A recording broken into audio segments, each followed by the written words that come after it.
March 21st. This is the Committee of Precinct Chairs. We always stand for the Pledge of Allegiance, so if you'd all would join me, please.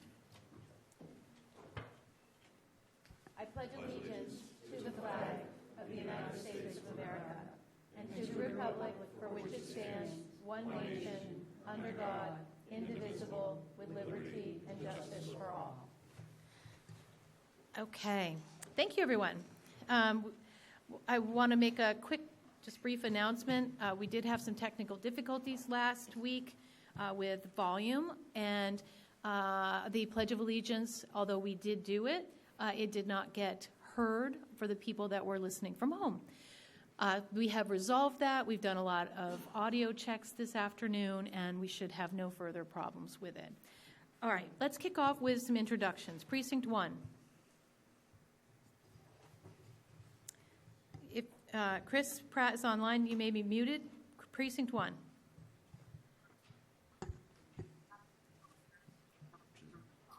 We're going to skip. She's present. We're going to skip to Precinct 2. Precinct 2, Matt Tavares. Precinct 3. Precinct 3, where it all began, Dale Weber. Precinct 4. Precinct 4, Claire Montanari. Precinct 5. Mike Leary, Precinct 5. Precinct 6. Precinct 6, Precinct 7. Dave Golden, Precinct 7. Precinct 8. George McKay, Precinct 8. Precinct 9, that's myself, Catherine Holmes. Precinct 10. Precinct 10, Alan Costello. Precinct 11. Precinct 11, Frank O'Brien. Precinct 12. Precinct 12, Pat Adelman. Precinct 13. Precinct 14. Precinct 14, Tom Begley. Precinct 15. Precinct 15, where it continues, Wrestling Brewster. Precinct 16. Precinct 16, Pompey Delafield. You got to turn your mic on. Pompey Delafield, Precinct 16. Precinct 17. Joe Hutchinson. Precinct 18. Great. Carmen's present. Very good. Okay, we're going to jump right in. We have a jam-solid agenda tonight. It is packed. This is our last COPC meeting before town meeting, which is on April 6th. We also have lots of people in the audience. I'm not going to introduce them now, but they will introduce themselves when they go to the podium. We're going to start with the school budget review, and I'm going to, Mr. Campbell. Hi, good evening, everyone. Thank you for having me. Chris Campbell, Superintendent of Schools. I'm joined by Ms. Badger, our school committee chair, Dr. Blaisdell, school business administrator, and Mr. Durkee, who's in charge of our facilities, director of facilities. So this evening, I present the FY25 proposed budget. This is a level service budget, which has been unanimously supported by Advisory and Finance Committee. As you know, over the past few years, our school district has weathered some budget reductions. Notably, we've supplanted those reductions through state and federal grants, which have been pivotal in sustaining a lot of challenges that we've had, particularly through COVID. So in crafting this budget, our focus has been on aligning the guidelines set forth by the town, and we'll certainly get into that through this presentation.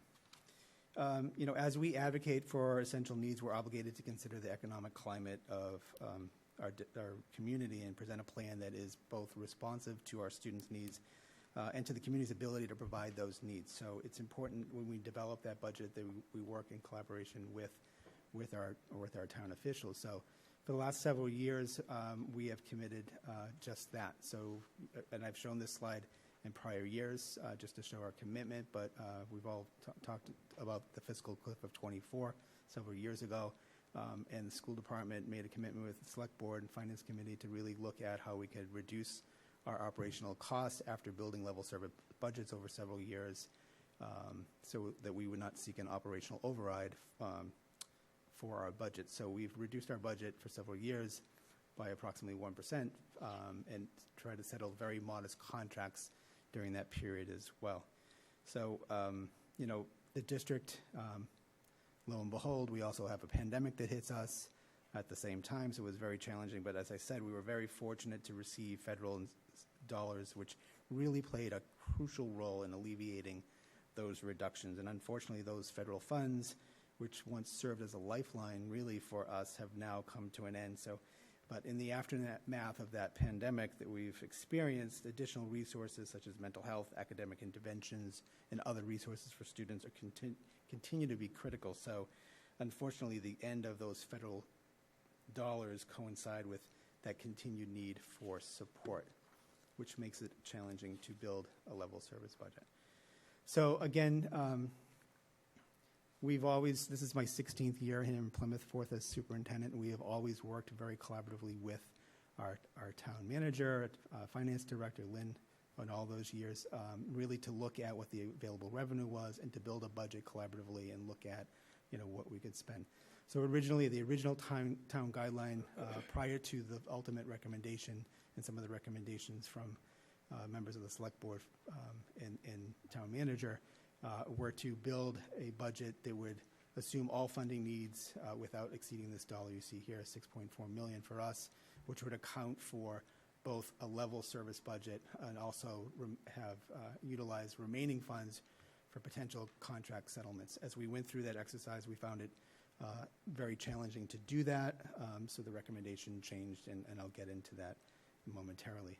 When building this budget, we approached it with a zero-based budgeting approach, which means that we look at all expenses and have to justify those and have our cost center managers, our principals, coordinators, and directors really justify all the expenses that are there to continue that level service. And when I mean level service, there are no new initiatives in this budget. So everything that we're currently doing in terms of operations is just continuing to do business as we currently see it. Granted, demographics change, classes may change because we have an influx of students or a decline in some areas, and so you may see some adjustments. That's something that is fluid, but we feel confident that this level service budget will meet our current needs. So again, that original idea, we were really concerned about that guideline, really maintaining our current level service and budgeting for future contract negotiations. So the school committee, upon discussions with the town and further discussions as a board with their administration, voted to appropriate $118,734,770 for the purpose of maintaining current level services. This does not account for any future contract negotiations. We are all bargaining units, both school and town, are currently initiating negotiations and understand that supplemental funds will be necessary in order to settle those contracts. There's a supplemental appropriation for that the town manager's recommendation and the select board are recommending for town meeting members, which would account for that, or funds that would be accounted for that. So that's something that would be sought at a later date should we settle those contracts. So really, the transparency, and this is the way that we approached it actually last contract negotiations. We sought a supplemental appropriation from the town. Really, the transparency of requesting it after the fact, as opposed to embedding an arbitrary number, really holds us accountable to the dollars that are in our budget for level services, and then really being very, mindful of what we're asking for after the fact. So this budget, again, the proposed budget, level service budget, is $118,734,770. $90 million of it, or approximately 76% of our proposed budget, is comprised of salaries, while the remaining 24% goes towards non-salary expenditures. And this chart breaks it down by object code, so you see more detail here. So again, this chart breaks down our proposed budget into 6 object codes, which are used to categorize actual expenses. Over 80% of our salary expenses are committed to certificated salaries. This includes anyone with a license who works with children. It could be teachers, specialists, administrators, etc. Less than 4% of our salary dollars go towards our clerical staff, while other salaries such as paraprofessionals, custodians, and maintenance workers make up the remaining 16%. Contracted services includes a wide variety of activities, from outside consultants to the services provided to private residential placements to transportation. Plymouth Public Schools contracts for transportation services, legal services, some translation services when we cannot complete that in-house ourselves, and I'll talk about that later. Other expenses up there, those are expenses that are neither durable goods nor traditional services provided by an outside agency. That could include dues and memberships, education, training, professional development, travel, reimbursement, etc. This chart shows FY25 budget with active health insurance. So as you know, health insurance is a big part of the school department operation. It's over $18 million for active employees. So I show that for you as well. This table breaks down our budget and its increase by object code. And as you can see, non-salary expenditures are up at a greater percentage than salary expenditures, with contracted services being the greatest percentage increase. You'll see a decline there in other expenses of $259,000, $212 actually is reappropriated to contracted services. Those were monitors for buses and transportation that were accounted for other under expenses when they were actually a contracted service line, and they've been appropriated there. But you can see the total level service budget is an increase of 4.62%. We talk a lot about Chapter 70, which is state aid to Plymouth. This demonstrates state aid over the past 10 years. So we've seen an average of 1.42% annually increase in those years, with 0.87% annual increase average since FY20. The most recent being 1.75% in FY23. So while there's lots of talks about Chapter 70, we had talks about Chapter 78 increasing. Actually, Plymouth would receive $30 per student increase next year, which accounts for about $227,000, which is certainly well below inflation.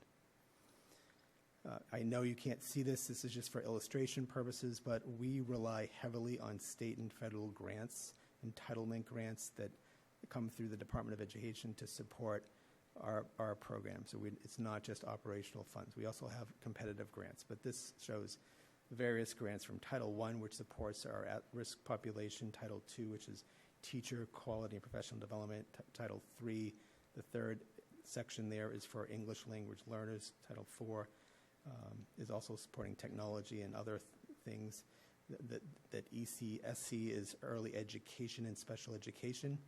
IDEA is special education. Perkins is career and vocational technical education. So all of these grant funds go towards very specific departments within our school department. The last column of the chart is really indicative of where our total district, state and federal grants have gone over time. So when you look at this, the average, Plymouth has averaged a 3.45% increase since FY20, only 0.6% since FY22. So we're starting to see a sort of a flat line of that state and federal those grant funds. Keep in mind that these grants also support teachers and specialists that are part of our system. So as the increase in their pay goes up, but the grants aren't going up, in a proportionate way, we rely on using our operational budget to offset that. So we have some significant budget drivers. Of that 4.6%, roughly 4.8 million of it is going towards these categories. Existing teacher contracts advancement. So every contract that we have that we're committed to, the next year there's an expense to that. So that accounts for approximately $1.3 million in existing contract advancements.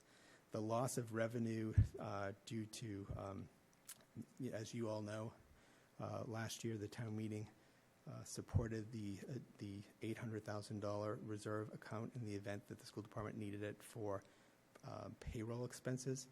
We will need that this year, and we will seek that request in the near future. Those positions that are funded through our current budget will be needed next year, so we've accounted for that in our proposed level service budget. We also, unfortunately, this year have had to rely on ESSER funding, that aid to school systems to account for approximately 10 staff. When we cut $2.2 million last year, if we had to cut those additional positions, we would have had layoffs. So we decided to fund those through the ESSER grants this year. We don't have those funds as of September of 2024, so we have put them in here as a proposed part of our operational budget. We've also had significant reductions in supplies and materials. Over the course of several years, we've reduced it by 10% annually, have been relying on, again, those ESSER funds to support that. We have reinstated that money in this proposed budget. Another significant driver, which a lot of people don't understand, is agricultural school tuition. So we're very blessed here to have 13 career technical education programs, very successful students going on doing great things. What a lot of people in the public don't understand is that if a student in Plymouth applies to and is accepted to a vocational program that does not exist in our community, we are obligated to pay that tuition. And we have several students that go to Bristol Aggie, for example, and we've seen an increase in that, upwards of $322,000. We are responsible to pay those tuitions, and that comes out of our operational budget. Those tuitions are approximately $27,000 per pupil. We also see an increase in special education services. Those tuitions are going up. I mentioned the operational service division rate increase last year of 14%, which was approximately $1 million increase to our budget, actually a little bit over that, over 1% last year. While OSD did not raise the rates that much this year, it's a little over 4%. It's 4% over the 14 that they raised last year. So, between the special ed programs, transportation, tuitions, we're seeing an additional $700,000 in those related expenses. And then our transportation contracts, crossing guard contracts, approximately $500,000 there. We talk a lot about transportation. This is something that we we put a lot of effort in, and we're looking at ways to try to reduce costs. And you'll hear me talk about that this evening. I put this slide together just to give you an understanding of just how expensive it is. So when you look at this table, shows per pupil comparisons FY22 spending to districts that are relatively near, in terms of student population, are close to us. You can see Chelsea, Taunton, Peabody, Braintree, Lexington, Haverhill, Weymouth, Fall River. And the transportation costs for those districts, again, in FY22, and what that breaks down to per pupil. As you can see, by looking at this, we're anywhere from 38 to over 300% higher per pupil than those populated school districts. We spend approximately $11 million annually in all transportation. The yellow buses, our homeless students, and everything that we do. And of course, we all know that it's driven by geography. This is what is unique to Plymouth. We're a 104 square mile community. We have a significant amount of dirt roads still, a lot of roads that, many of them go north-south. We don't have a lot of east to west main roads, so it's very difficult to get more efficient with our existing bus runs than we currently do. We did an efficiency study last year, and we were able to reduce 2 buses, but anything beyond that, we would have students on buses for over an hour. And I think it's hard for people to understand when they see buses with very few students on them. Keep in mind, people are paying for those buses to run, but some of those buses, particularly in the south part of town, they would be running for quite some time if we were to collapse them anymore. Another challenge for us is our aging facilities. We are blessed, as we all know, to have 2 state-of-the-art high schools, but our elementary schools really are of concern. But we have aging facilities. So, with aging facilities poses unique challenges that demand, proactive and regular maintenance. And by investing in that ongoing maintenance, not only are we preserving the integrity of our buildings, we're also, creating spaces that are good for our students and avoiding extraordinary costs through capital. In July of 2021, we contracted with Bureau Veritas to conduct a comprehensive facilities assessment to really highlight immediate needs, future needs for the next 10 to 20 years, to use that as a guide as we made capital requests, as we continue to make capital requests. or as we use other funds that are available to us. And we've used ESSER funds for matching for some of the roof projects and other initiatives that we've had to do to maintain our facilities. But our aging facilities is something that does concern us, and we can't ignore that. We really need to prioritize critical issues such as outdated heating systems, aging roofs, really in preserving the integrity of the envelope of our schools, so that we don't have any damages that would cost more. So, as I stated previously, we've done everything we could in recent years to utilize ESSER funds when capital funding was unavailable. So this slide illustrates how we've used funds in the last round of ESSER funding, ESSER 3, the final round, to support some of those dire needs. So over $640,000 in HVAC parts and repairs across our school system, and over $47,000 in roof repairs that we have, again, knowing that capital is, limited, we've tried to, use funds when we had them available. This slide simply illustrates what was presented in the previous slide. As you can see, we've used ESSER 3 funds to support HVAC parts and repairs, over $641,714 in total HVAC, with repairs over $450,000. And just to give you a sense, and I know that's hard to read, my apologies, but really has encapsulated a lot of our schools. We've had certainly seen a change in demographic in our community. We've seen a 35% increase in economically disadvantaged. Our special education numbers are up. We're approximately 22%, and the state's at 19%. So we've seen an increase in the needs of our students. One area that we've seen considerable needs, certainly in my years here, my 16 years here, but even in the last 5 years, is our English language learners. So we have approximately 81% of our students that are English language learners that are Portuguese speaking, 8% approximately they're Spanish, but we have 14 other languages that are spoken in the Plymouth Public Schools, and I don't think a lot of people realize that. But we've seen over a 340% increase in English language learners just since FY19. Again, since we were making these reductions, but needing to add staff in these areas. So we've added English ESL staff. We've also, what comes with this is also the need for interpretive services, translation services, and whatnot. So it's something, while it enriches our schools, certainly is something that we need to prioritize in terms of budgeting purposes. One thing that I've been very vocal about, and we're trying to find ways to address, is teacher retention and trying to attract and retain our teachers. Our salaries, when compared to these communities where we're competing with, are below, anywhere from $5,100 to almost $14,000 below, depending on your education level and years of experience. So this is something that is very challenging for us. Our benefits package, while comparable to some of this, is no longer something that is a driving force for our staff.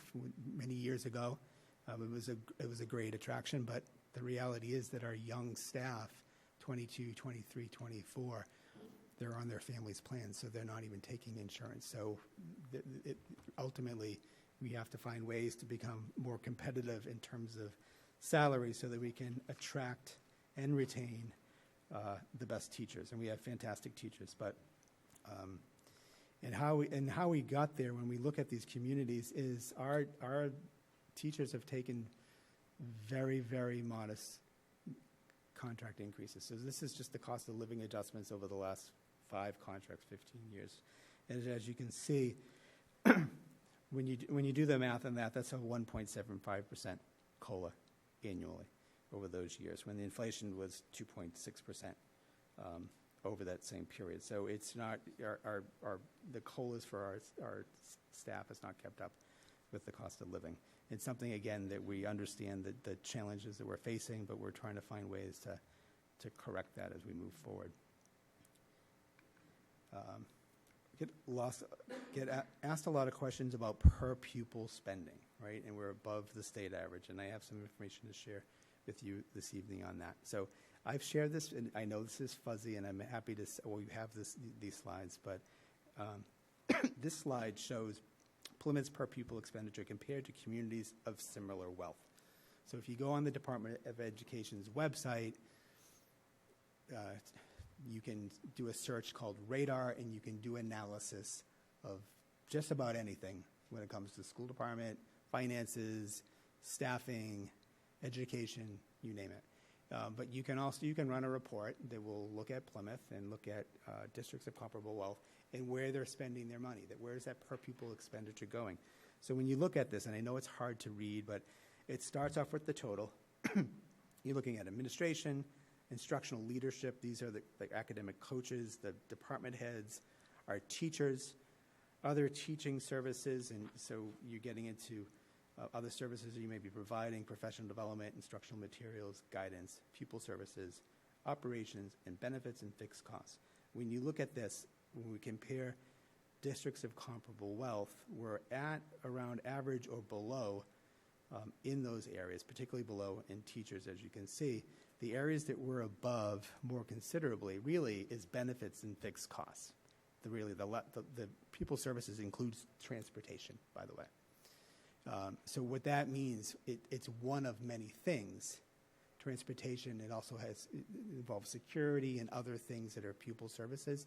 So the fact that we're only over by a couple of percent when we know how much we're spending on transportation means that something else in that category is not being budgeted at the same rate.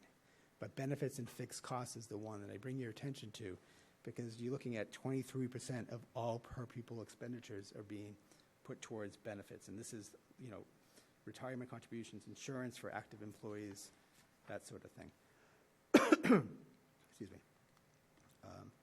So, we try as hard as we can to invest in strategies and strategies that will reduce our overall expenses. One thing, as I mentioned, is investing in routine maintenance and preventative maintenance. So we do that. We have an amazing team that really does an amazing job, right, with what they have and the conditions they have. So we continue to do that. Investing in district special education programs. I've talked about that before, and I'll share a slide with you momentarily, but by investing in our special education programs in district, we can not only do what's right for the majority of our students, but also reduce costs and optimizing transportation costs. So again, analyzing routes, which we've done, trying to oversee small components of transportation in-house. So through ESSER funds, we actually purchased some buses. We took over, if anyone's familiar with MAP Academy, it's one of the charter schools here in Plymouth. We have taken over the transportation for MAP Academy. That saves us over $170,000 annually by doing that. So we're trying to we can't take over all transportation at once, but we're trying to find ways to take over things when the contracts are available and when we can invest in that. We're also looking at collaborative purchasing with other districts and having conversations about how we can reduce this fee. Another cost to our transportation, which a lot of people don't know, is homeless education and homeless and foster. So when students are homeless or foster, we're obligated to transport those students back to their school of origin. Currently, we range roughly around 100 students on an annual basis that are considered homeless here in Plymouth, right? We have a lot of economically disadvantaged students to begin with, but 100 students that are homeless. Those students are, by law, through McKinney-Vento, we're obligated to transport them to their school of origin.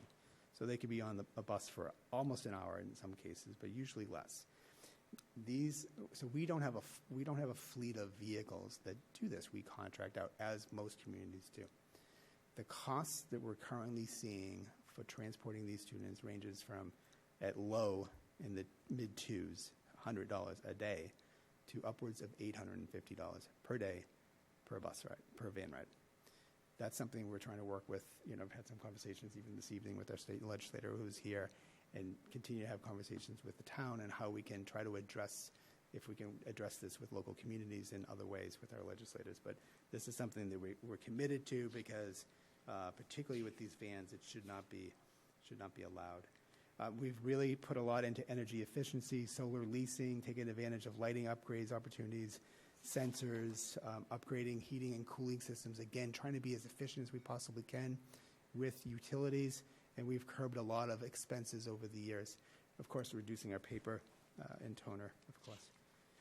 Just to kind of give you a sense of when I talk about energy savings, so school department entered a solar leasing agreement several years ago through the work of Mr. Costin, which allowed us to lock in at a very low rate and reduce our overall electric expenses on an annual basis significantly. So as a result, in the past 8 years, we've reduced our electric expense or avoided electric expenses by nearly $6 million. So again, we are open to exploring any creative things we can do to curb what I call those non-educational dollars. A moment ago, I mentioned that we've invested in special education programs. These programs service students who previously would have been educated in collaboratives or private placements. So our enrollment has gone down over the years, more so before my tenure here, but we still operate the same number of buildings. And I've had many questions. Dr. Maestas used to have questions like, why do we need all these buildings if we only have 7,200 students? Well, if you were to walk into our schools, you're not going to see empty classrooms because we've invested in special education programs for students that otherwise would be educated outside of our school district, students with complex neurological disabilities and other conditions that we previously would have educated outside of the district. So by investing in these programs, and this is just a snapshot to give you an idea of an average cost of a collaborative placement. This is not the most restrictive. Costs for out-of-districts can range from $64,000 to several $100,000 a year per student. So just hypothetically, taking the numbers in our programs, cost of 281 students on average at that rate would be $18 million. But by investing in our in-district programs, we can avoid the cost of, of nearly $9.5 million there. Again, not including the transportation to those programs. So again, trying to, do what's right, and best for the majority of students, but also trying to, find a way to bring costs down too. So just want to close before open it to any questions, of course, but just some of our future concerns, again trying to reduce the need of contract transportation. We are not eligible for reimbursement like regional school districts, even though they're larger than the majority of regional school districts. The increased needs to support English language learners, I do envision that we will need in the future additional instructional support, additional translation and interpretive services, but currently I think what we have meets that need. Facility improvements, capital needs, aging facilities. So this is something that we're concerned about. We will be submitting in the next week or so our statement of interest to the MSBA. We did this last year for Cold Spring and Hedge. Again, we're looking at an approach to consolidate schools, that's particularly the older buildings, and try to see if we can invest in new schools, and try to reduce our footprint in terms of buildings. So we will be submitting a statement of interest there as well. Again, contract negotiations and hiring and retaining staff. So, and I'm happy to take any questions that you may have. Very good. Okay, thank you so much. I think that was very detailed. I'm going to open it up to questions.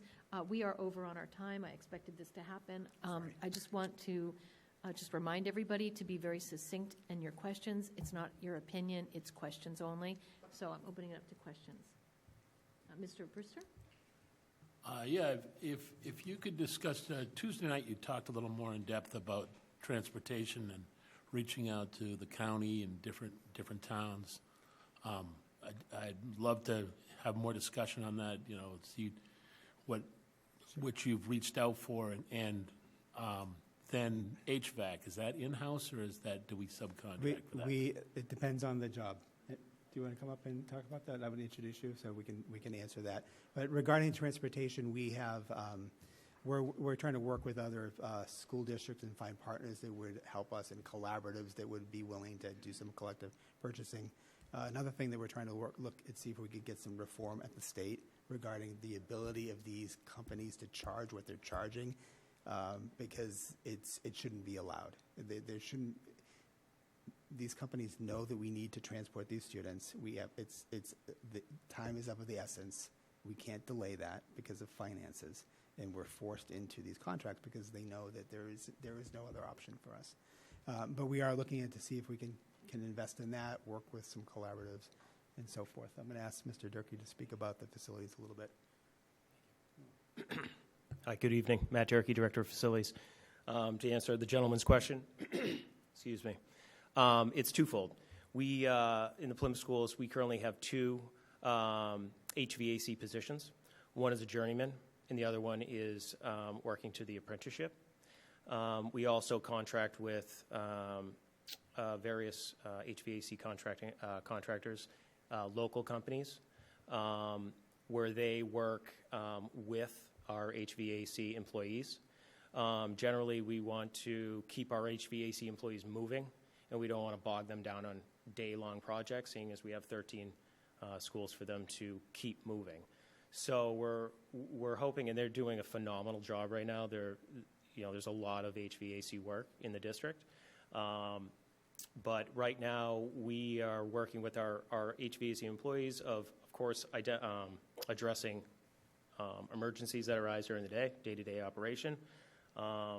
And they're identifying issues, identifying whether we can handle it in-house, as I said, a day, maybe 2-day max, working with our other skilled craftsmen, plumbing, electricians, carpenters. And then once they identify these issues, these problems, in discussion with the facilities department, which HVAC contractor we'd be reaching out to. Thank you. It'd be interesting to see the cost differential between in-house and subcontracting, whether it would be more efficient and more economical to add to that HVAC, staffing, but thank you. Is that a number that you might be able to get us at some point?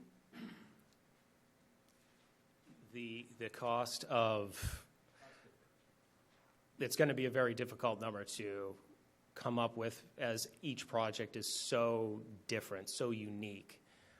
There's the plumbing side, the electrical side. I can look into how I could present the committee some type of number that you might be able to gauge more clarity. I think what you're asking, Mr. Brewster, is whether or not we should be hiring someone to do the job versus contracting out, correct? Well, we have the same problem with the town. It's HVAC, electrical. It just would be an interesting, exercise to say, we pay this much for our employees and, we pay this much for subcontracting.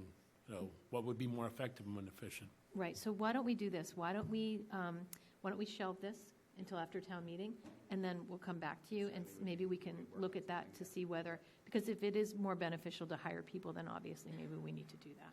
All right. I have Precinct 18, Carmen, and then I have Precinct 8, Mr. McKay.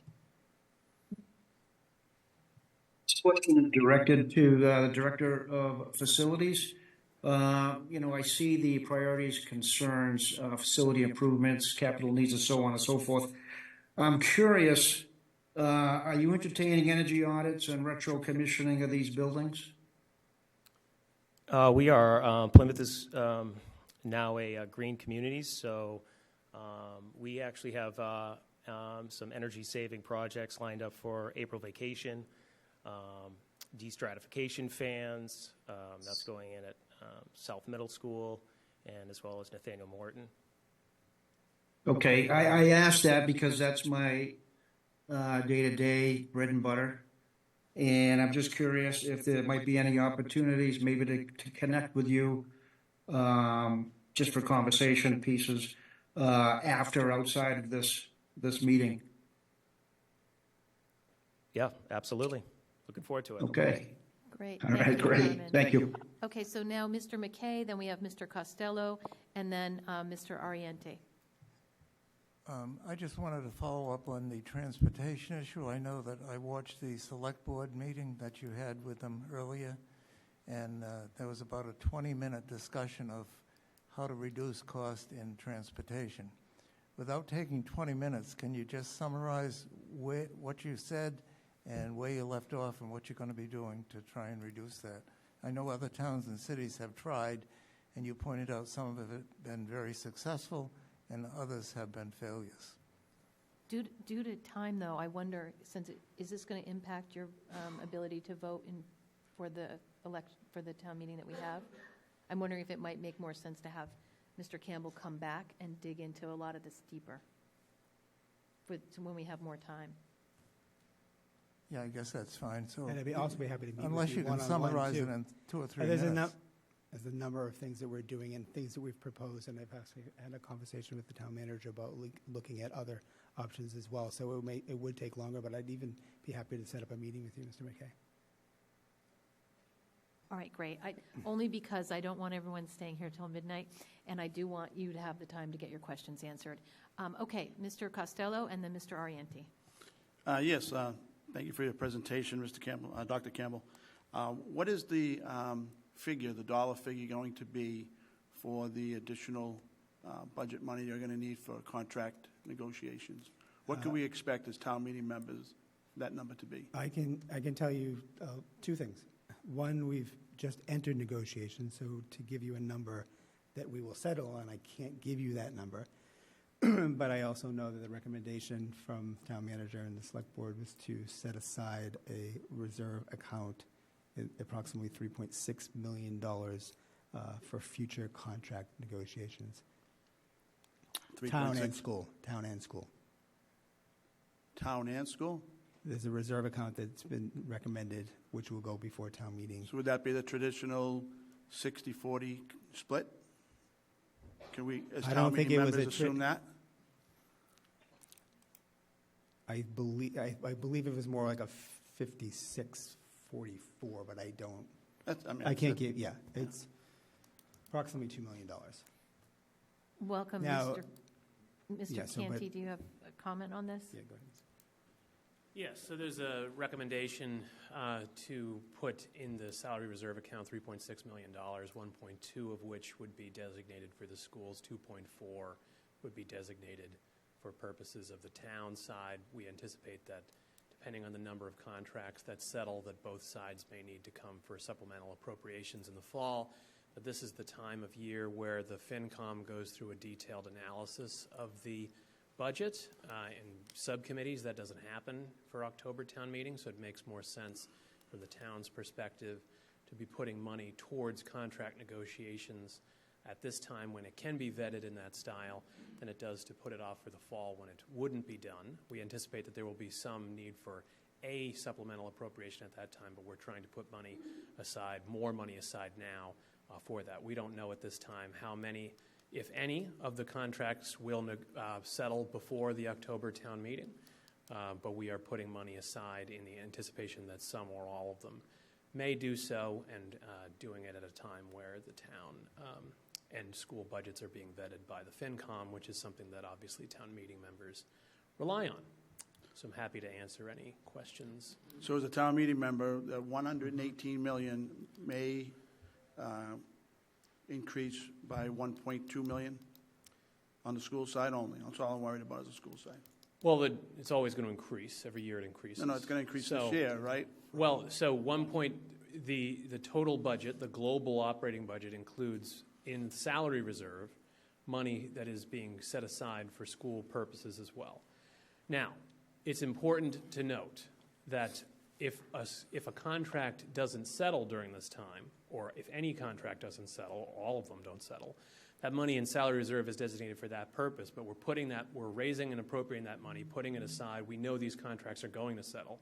All the contracts are synced up to be negotiated at the same time on these 3-year cycles, but they don't all sync up as to when they settle. There's been past instances where they've all settled quickly, or most of them have settled quickly. There's been past instances where some of them have settled like 6 months before the contract ends. But we're putting money aside in anticipation of those contracts settling in the future, maybe the near future, maybe the long future, but the money is there for that purpose when it is needed. If some or all of that money is not utilized for October, it would still be there for the future, and we would continue to be putting money aside for contract settlements until all contracts have settled. Very good. I'm all set with that. I have one further question The one slide, Dr. Campbell, you showed a short time ago about the various expenses per student, does that appear in this book? I didn't see that slide So in that this is a book. PowerPoint presentation, but I don't know which, I'll make sure, if you It's send it to me, not. I'll make sure it gets out to everybody. the per pupil expenditure? Oh, we can certainly. Yeah, there was about half a yes. dozen slides back. Yeah. It was hard to read Yes. on the Oh. screen, and I don't see It it is here. hard. So that was sent, and we make sure you have all that, and I did say it was a little hard to read, but you can have access to the entire presentation. Okay, very So good. you'll Thank have you. that. Of course, you're welcome. Mr. Arienti. Thank you. Thank presentation. I have a couple of questions. Number one, on the student enrollment page, page 13 on the handout that we were sent by the town. If we look at the student enrollment, the totals don't mesh up. If you add up the student enrollment totals for fiscal year 24, we have a 7,510. It says in the book 7,193. So I'm wondering which one is correct on that. That's a 300 student discrepancy. So there is a discrepancy that should have been corrected. I'm looking at the corrected version. If you don't have that, I will let you know. So the number is 7193. That was as of October 1 of this year. We're actually over that now, but it's 7193. There was an error in the K to 5 line, which should have read 3,365. So the total is 7193. And there was a correction that was made manually that should have gone into the books. If it didn't, my apologies. I do know that there was someone that was manually making those corrections, as is done in this book. So.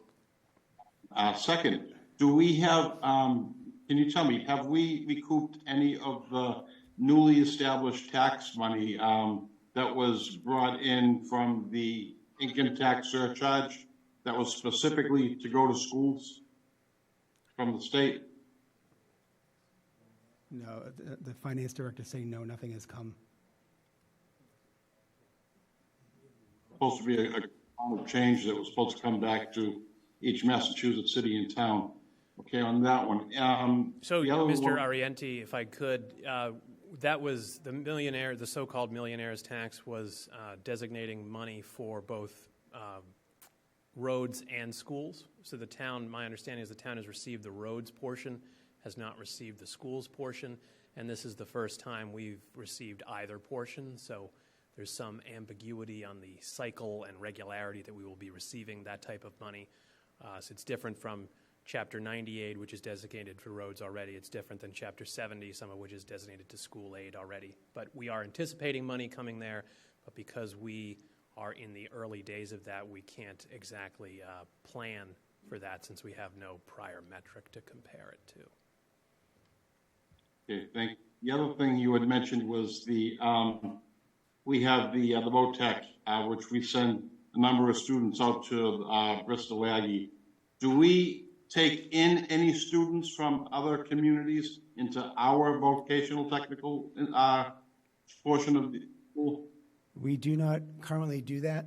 The application process, actually, we have a number of our own students that end up on a wait list.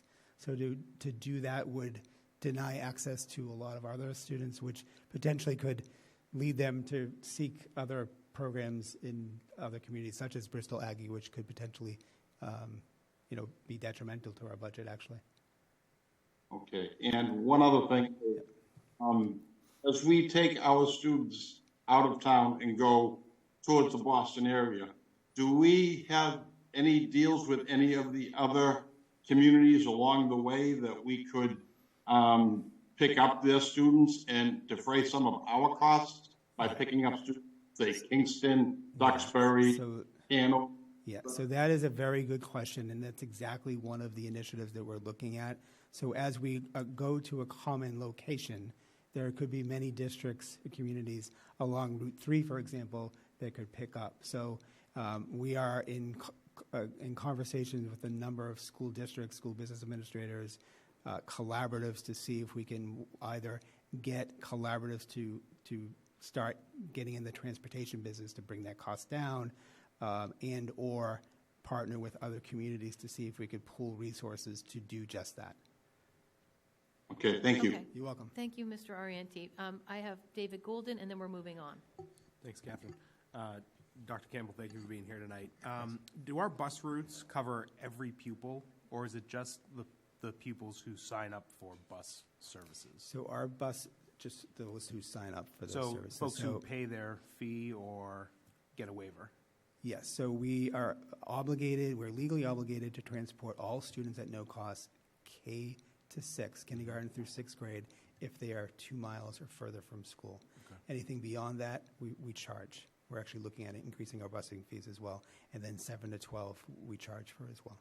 So are there any folks who are outside of that 2-mile range who drop their kids off, but we still send a bus to pick the kid up? That is something that we are constantly on, folks, and one approach that we look at is we're not going to have a bus stop unless there is actually payment in hand for those bus passes. But right now we do send Sometimes the it's bus. hard to, it's hard understood. to determine who's going to show up at a bus Yep. stop, and we try to control it as much as we can. Sure. So Okay, we're Yep. moving on. Thank you very much. I have a quick follow-up. Mr. Golden, if it's related to town meeting, let's take it. If it's not, let's shelve it for when he comes back, because I think we dedicated a lot of time with him.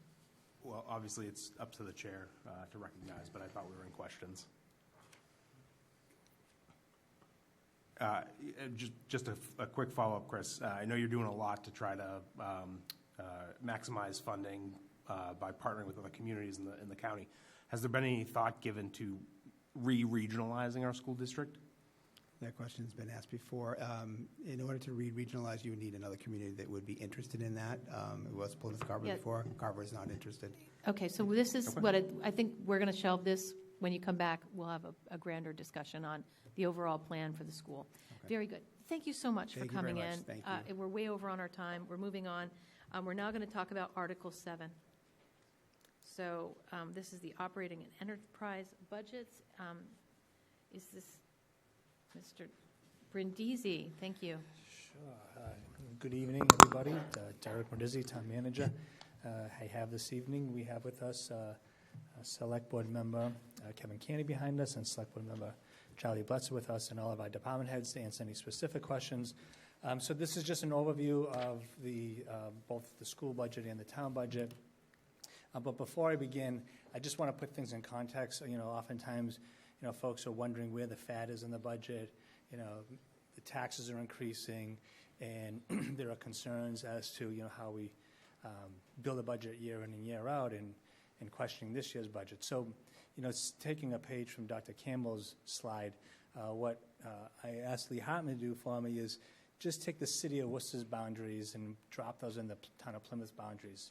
And the reason I want to do this because I want to do a compare and contrast as to what we're dealing with in the community this size, especially as we talk about the budget discussion. So the city of Worcester is approximately 33 square miles. The town of Plymouth is about 104 square miles. We have 7 fire stations in a 104 square mile block. City of Worcester has 11. They have 450 firefighters. We have 138 firefighters. So think from a response time, we are really dealing with limited resources in order to deliver municipal services. On the law enforcement side, the Worcester PD is about 500 police officers. We have about 127 uniformed police officers. DPW is about 125, and they have about 500 DPW employees in the city of Worcester. We have the 4th largest road network in the city of Worcester with 125 DPW employees. The point in showing this, certainly Worcester has a larger population. Certainly they have, a much higher volume as far as calls for service. But we have such a much larger area to cover with, I would say, a third of the resources that a community like the city of Worcester has. So I say that to kind of set the stage as far as when we talk about our budget, although in some respects some people think that we have a high budget and folks are concerned about a potential override, but I want folks to realize that we are really limited with the resources that we have, and we're doing the best that we can with those resources, and quite frankly, I think we're doing an amazing job. So getting into the budget, so what does this budget do? At the end of this presentation, I'm just going to touch upon some of the goals and objectives that this budget is supporting. As you all know, the last 2 years, the Select Board has gone through a goal-setting process. And so this budget does direct resources to a number of the goals that the Select Board set back in August. And I'll talk a little bit about those moving on.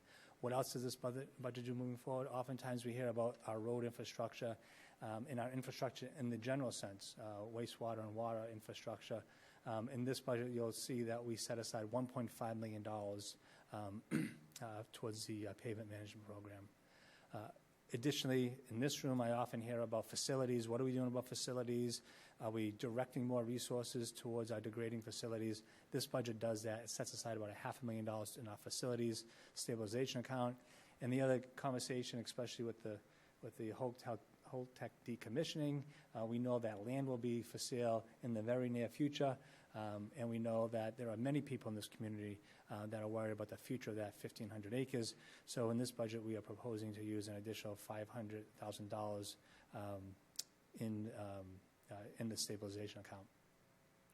Succession planning is also a part of this budget process. And as previously mentioned, we are setting aside $3.6 million for the 8 unions that we are negotiating with currently.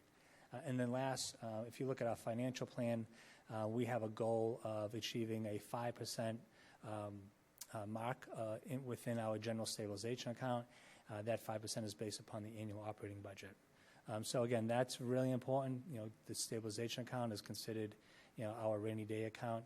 So during down years or recession, we have the resources available to keep core municipal services going. So the overview of the budget, I'm not going to read this all to you, but you will see the changes in the right 2 columns. So overall, the town operating budget has gone up approximately $2.6 million or 4.2%. As Dr. Campbell presented, the school budget's gone up about $5.2 million or a 4.6% increase. You see the 6 costs, which does include the $3.6 million in salary reserve, has gone up about 4.2%. Debt service has gone up significantly at 12.8%. And then you see a lot of the offsets like the cherry assessments and other expenditures. At the bottom, you'll see the enterprise accounts, which really have no impact on the residential taxpayer. So most of our conversation tonight will focus on the general fund. So this is just a breakdown of the overall budget as far as how the revenues are broken down in the enterprises. So you'll see that 72% of our revenues come from property taxes, both commercial and residential. We get a limited amount from state aid at 12%. This year, we were really expecting to see substantial state aid increase.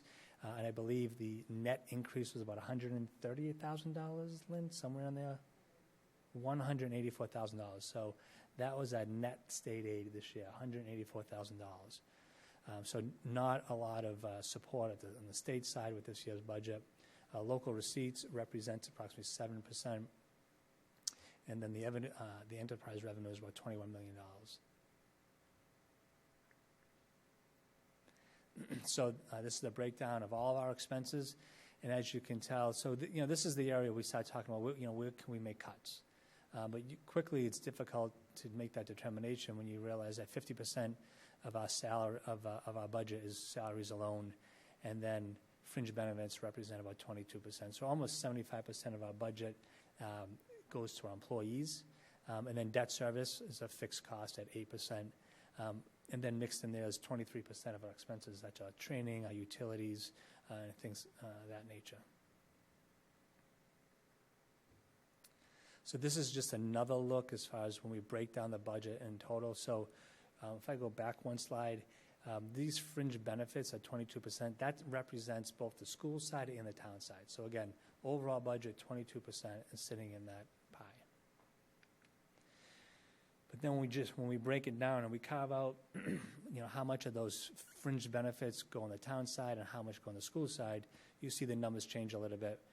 And what you realize is that this entire budget, 39% represents the town and 61% represents the school needs.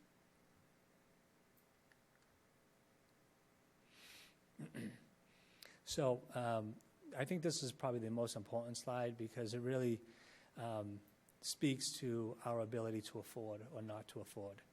So on the left-hand column is everything I just talked about, all of our town expenses. On the right-hand table, you'll see where our new revenues come in year over year and what we're able to budget. So as you all know, in the Prop 2.5, we're able to increase taxes by 2.5%. And so this year, that represented $5.4 million. So quickly, you can see that $5.4 million, just, again, not picking on the schools, but Prop 2.5 in the school budget, that's almost a net zero proposition. So you can see quickly that our revenues is not keeping pace with our operating expenses. Every year for the past few years, we've been budgeting new growth at $3 million. Again, that's a conservative number. I have a new growth slide. You'll see that it's coming north of $3 million. But we do know by looking at building permits and things of that nature and construction that that's starting to slow down given the economy and given the interest rates. So in this budget, something you probably would not see in years past, but this is what we needed to do to balance the budget and to balance the priorities. We use $6.6 million in excess capacity. Today, without having gone to town meeting, we have $8.6 million in excess capacity. We're proposing to use 6.6 of that, so that would leave us a balance, assuming everything gets approved at the April town meeting, that would leave us a balance of $2 million in excess capacity. And you'll see here local receipts at $1.1 million, and then indirects at $287,000 in the enterprise revenues. So that's how we get a balance of a balance sheet of $17 million in revenues and $17 million in expenses. Again, I just mentioned the new growth trends. So you can see every year we've been projecting $3 million. In last year, if I can see these numbers, it was $5.3 million. The year before was about $5.3 million. So the difference between that 3 and that 5 typically would fall into new free cash, new cash. But again, we don't expect to continue to have that type of new growth in future years. So here's the excess levy capacity sign.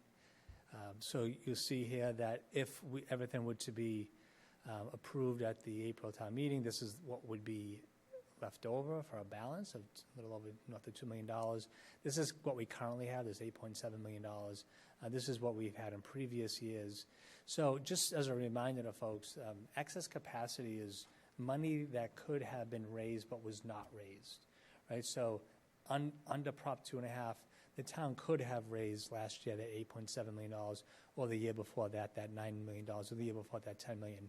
And so if you just look at the last 5 years, I think that represents, what do we say, Mr. Canty, about $35 million? Last 5 years, $27.7 million if we had the same policy as we do today. So do you want to say that? Sure. Yeah. So if we had the same policy that we did this year and we had it over the last 5 years, leaving about $2 million and not having those other numbers higher than that, we would have had about $27.7 million to pay for things that we know we need, issues that we know we have that we have been choosing to leave unaddressed or under-addressed for a number of years, costing residents more money over time to do them later when they're worse, and denying people services that they rely on and depend upon. So that is the reason why we are not increasing into excess levy capacity just for something to do. We are doing it because it is something that needs to be done and has to be done. You're also seeing, as was referenced earlier, the reduction in state aid. The state is dealing with its own financial woes, and part of the reasons that our state aid has been lowered is the state has said, well, you guys can pay for it yourselves. And the select board agrees because we can pay for it. We have chosen not to, and unfortunately we have to. We are in a position where this is a must, not a need. So this is a problem that we have been allowing to continue for a number of years, and it would be irresponsible to allow it to go any further. So that is the reason for the change in direction to improve necessary and required and desired services throughout the community. Thank you, Mr. Canty. So the question to the community is, what could you have done with that $27 million? I think we could spend an hour talking about our priorities and what we could have done with that $27 million. Speaking of priorities, that's a good segue. Embedded within the town's budget, there are a number of priorities that have risen to the top through the select board, through conversations with various department heads. And I'm not going to read out these slides to you, but you'll just see this budget hopes to achieve a number of these different priorities. And I'll just point out a few. Developing a crime analysis unit through the chief, where we can start looking at crime data and looking at where our trends and our patterns are, and using that data to deploy our forces. Looking at protecting the environment, we continue to work on our climate action plan. We continue to look at wastewater treatment plant upgrades, which is we've had a lot of conversations in the last couple of months about those. So those are some of the priorities in those two buckets. Long-term financial planning, I've already mentioned the Nuclear Mitigation Stabilization Fund, the Facility Maintenance Stabilization Fund, and I've already mentioned the Pavement Management Program as well. Again, those are approximately, at those two, is about $2.5 million in those three priority areas alone. In this budget, this has been a conversation the last 2 years, is to get Town Hall to focus on communications. The school department does an amazing job with communicating with their parents and their students. We want to do the same on the town side for the residents, so we built that into this year's budget as well. And then just to kind of round this out a little bit, those are some of the other programs we're looking at, developing a summer impact program, cybersecurity. We just got there was a hack today through our web portal, so we know that cybersecurity is real. We are putting measures in place to protect the town's assets, and so we plan to create a position for that very need this coming year. And then succession planning. So as you all know, we have a number of longtime employees who plan on retiring in the next couple of years, so this budget also puts into place a succession plan so that we don't have to get special legislation to keep department heads around for future years. So again, just to reiterate everything I just talked about, so this budget does these number of things, focused on goals and priorities, infrastructure, stabilization accounts, succession planning, collective bargaining, and then ultimately we want to secure a long-term financial plan by continuing to invest in the general stabilization account. Pending any questions, that's all I have for tonight. Very good. Thank you, Mr. Brindisi. I'm going to open it up to questions. Does anyone have any questions on the budget? You cannot be serious. Let's look online. I see, Mr. Lynch has a question. Mr. Lynch, go right ahead. Yes, please, Mr. Brindisi. I suppose it would be a laudable goal to communicate to the town, but do we really need a full-time $90,000 plus benefits? So we're talking a significant step forward in an increase in the budget, and I think there's a lot of talent throughout the town. Mr. Lynch, I'm going to interrupt you for a minute. Can you clarify what position you're talking about? The communications coordinator. Okay. And there's a lot of retired people in town that have a lot of talents and abilities, and I'm wondering if you ever reached out and perhaps thought to tap into that tremendously talented pool. Thank you, sir. That's a great question, Mr. Lynch. In fact, there have been. In fact, in this room, there have been some people who have spent their careers in communications, and that we've had these conversations about building a communications team, and certainly they're willing to lend their support. But having a full-time person that reports to work day in and day out and thinks about this on a regular basis, we believe and we know, based upon other experiences, not only in Plymouth but in other communities, that it'll bear its fruit. So this issue came up. This was a priority by the one of the recommendations that came out of the Charter Commission. It continues to be a conversation on what we can do to engage the residents on a regular basis, to offer good information on a regular basis. And so that's what we expect to do. This position will support the fire chief and the police chief in their emergency response needs on a 24/7 basis. This position will work with all the other departments on communicating the necessary information. And not that I'm a big newsletter fan, but I have to say there is so much information that is coming out of Town Hall. If we could develop a clearinghouse for information that we can push to the community on a regular basis, I think town meeting members will be more informed and the community at large will be more informed. Thank you, Mr. Brindisi. Moving on, Mr. Orienti and then Mr. Brewster. Thank you, Mr. Brindisi. Listening to your report, the one thing that we can't help but see is that it's getting more and more difficult to get enough money to pay for our needs in this town. Tax dollars just aren't covering it, and we can't go to the taxpayer for much more because it's harder and harder. For this reason, and I've stated it in the past and kind of got my head kicked in for saying it, but out of the all the cities and towns of our size, we and Peabody are the only ones who don't have a split tax rate for commercial and residential. Every other city and town our size, and much smaller, have a split tax rate that does not count on the residents to pick up the majority, well, not the majority, but the major share of the burden of this town. Now, I'm not saying that we have to, charge, commercial businesses twice as much, but a couple of dollars on the tax rate for businesses that we work with, that we, as a community, frequent. Mr. Orienti, I'm going to interrupt you. We need to stay on task, and so what I'd like to suggest is that we shelve this, and after town meeting, we pick it up and talk about whether we have a forum on the benefits and the pros and cons of a split tax rate.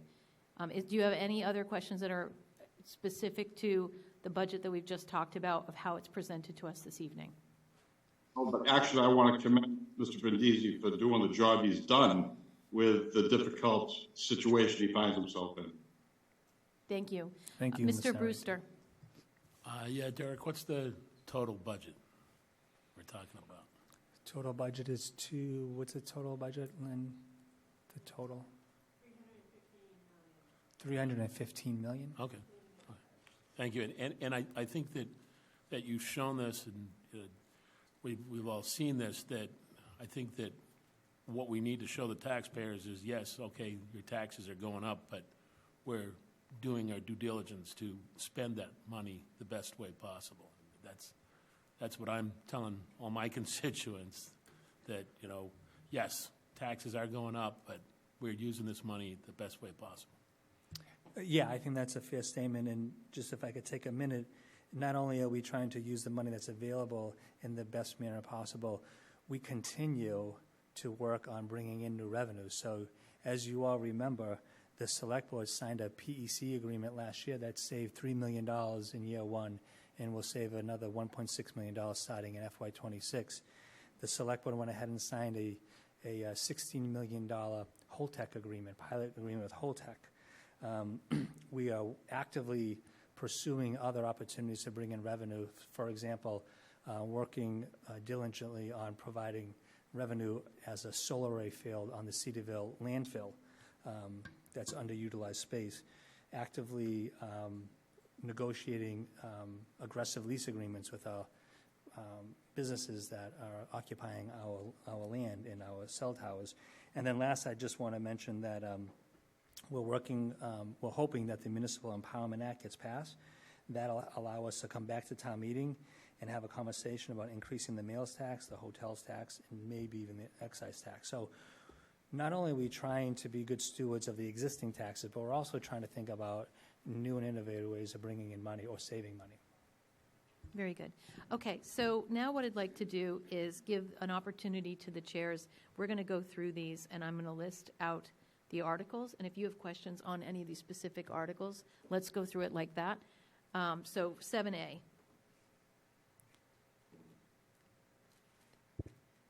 7B. 7C. 7D. 7E. 7F. Mr. Weber.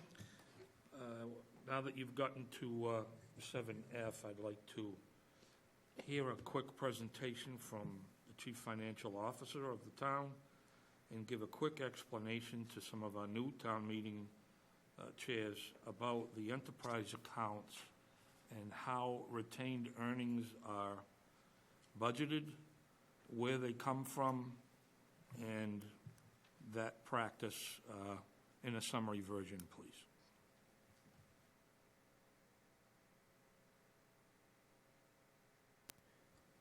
So for each of the enterprise funds, we do budget every year, obviously, for the budgeted expenditures, salaries, expense, any capital or debt that's included in those enterprise funds. We also budget for the revenue so as to include a cushion, so to speak, so that we can create retained earnings for future capital, future amounts to go towards principal or debt service. We are currently working on a water and sewer rate study recommendation that will be going before the selectmen during the month of April on water and sewer rates, which will include like a 5-year rate study, which we included the 5-year capital plan for that. So that's constantly what we do. Does that answer the question? It does. I just make note and want to share with my fellow board members that each year when we budget in these enterprise accounts, we end up the following year with a surplus based on the prior year's budgeting model. And what I want to be clear on, I've spoken to it in the past, to town meeting, is that the legislation that allows the formation of enterprise accounts allows for the retained earnings, as Ms. Barrett said, to be dedicated to future capital or rate reduction. So that's my point for tonight. There's an opportunity that town meeting members have to apply retained earnings to user rate reduction. That's my point for tonight. Ms. Barrett, do you have any comment on that? That's true. You can do that. It's sort of like using free cash to reduce your tax rate, which is something I would never recommend. We constantly are trying to just keep our enterprise funds self-sufficient, and I think creating some retained earnings to make sure that they stay self-sufficient is a good practice, and also to use, and we use those retained earnings for some significant capital in those enterprise funds, so without having to raise the rates for that particular project. Very good. Thank you so much. Moving on, we're going to go to Article 9, capital improvements. Does anyone have any questions? Do you want? I'm just going to make a quick summary because we did find a few things that people have brought to our attention. So Article 9 is the Capital Improvements Committee sort of review and the town manager's recommendation, which has gotten recommended by both Select Board and Advisory and Finance Committee for you to review. And I just want to make note that Article 9 in your books in the Advisory and Finance Committee's recommendation book on page 159 gives the list of all the projects. There's a memo included which includes the funding sources for all those projects. The specific projects and the amounts associated with those projects are included in the Capital Improvement Committee report, which is on page 25 and 26 of your books. Also, I just want to bring to your attention a sort of a typographical kind of error on items A23 and A24, where it says replace 10-wheel dump truck and replace 6-wheel dump truck. It should be plural for trucks. So 10-wheel dump trucks, we're replacing 2, and 6-wheel dump trucks, we are replacing 3. That is what was reviewed by Capital Improvements Committee. That's what was ranked and included in the report. All the departments are basically here tonight. If there are any specific questions regarding any of these projects, okay? I'm opening it up to questions. Mr. Costello, then Mr. Weber. Just a quick question, and I'm sure it's a housekeeping, but why in this Article 9 would there be 7 or 8 school capital projects on this? Does this not show up in their budget? Is this over and above what they've asked for tonight? Yeah, so their operating budget doesn't include capital. So I know Chris went over their capital needs, but their budget actually doesn't include capital. It includes some small things, but not their regular capital. All capital improvements currently right now that are over $15,000 and have a useful life of greater than 5 years need to be reviewed by the Capital Improvements Committee, and they are included in this article. And that includes a school, every single department. I mean, there's some big ticket items here that our town buildings suffer, and there's 2 or 3 roofs here on the school side. Yeah. And then they tout that, their facilities are head and shoulders above the town. I think But there's it's much like the double needed, dipping much needed improvements that are included. No, I understand the needed, but Okay. it's like you're going to the well twice. And let's be upfront about the school budget now. Let's talk about what it really is. That's my question. Can you clarify what the specific question is? Because it seems like that's a common. Why would the school department get to put their major capital projects squarely on the shoulders of the town side?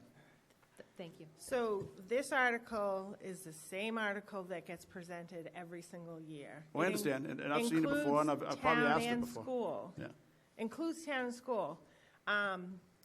I know that if you're comparing sort of the school facility side to the town facility side, we have a new facility director that we have a lot of projects that have been voted by town meeting in the past and money that's sitting that needs to be put to good use, and that's what he is working on. And I believe he is doing a review of all the buildings and probably will be coming before you next year with his capital needs for buildings. So, all right, thank you. Very good. So, Chelsea, can you add to our list of potential agenda topics that we'll have him come before us and talk through the efforts that he's doing? Thank you. Mr. Weber. Thank you. I want to capitalize on a few comments that we've heard so far this evening regarding this town meeting. And the theme that I have been talking about and listening to is the theme of recruitment and retention of front-facing employees. So as we look at Article 9, and we heard Ms. Barrett draw an attention to the Article 9 capital improvements are not a dump truck, there's several dump trucks.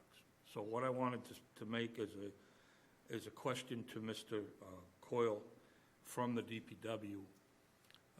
I would form it in the phrase of a question so I don't get in trouble. And I would ask Mr. Coyle how many DPW positions he is currently and has been short. But I would anticipate another statement based on the answer that I'm pretty sure he's going to give, that do we need, with the amount of shortage that he's going to tell us about, do we need 3 new 6-wheel dump trucks and 2 new 10-wheel dump trucks, approaching $2.5 million worth of capital equipment without the ability to put bodies in the seats? Okay. Fair question. Good Go ahead. evening, Bill Coyle, DPW Director. Also with me this evening is Assistant DPW Director James Downey, and our division heads are also zooming in. The answer to your question is, can we get people in those seats? And yes, we can. In fact, we have a total of 47 trucks.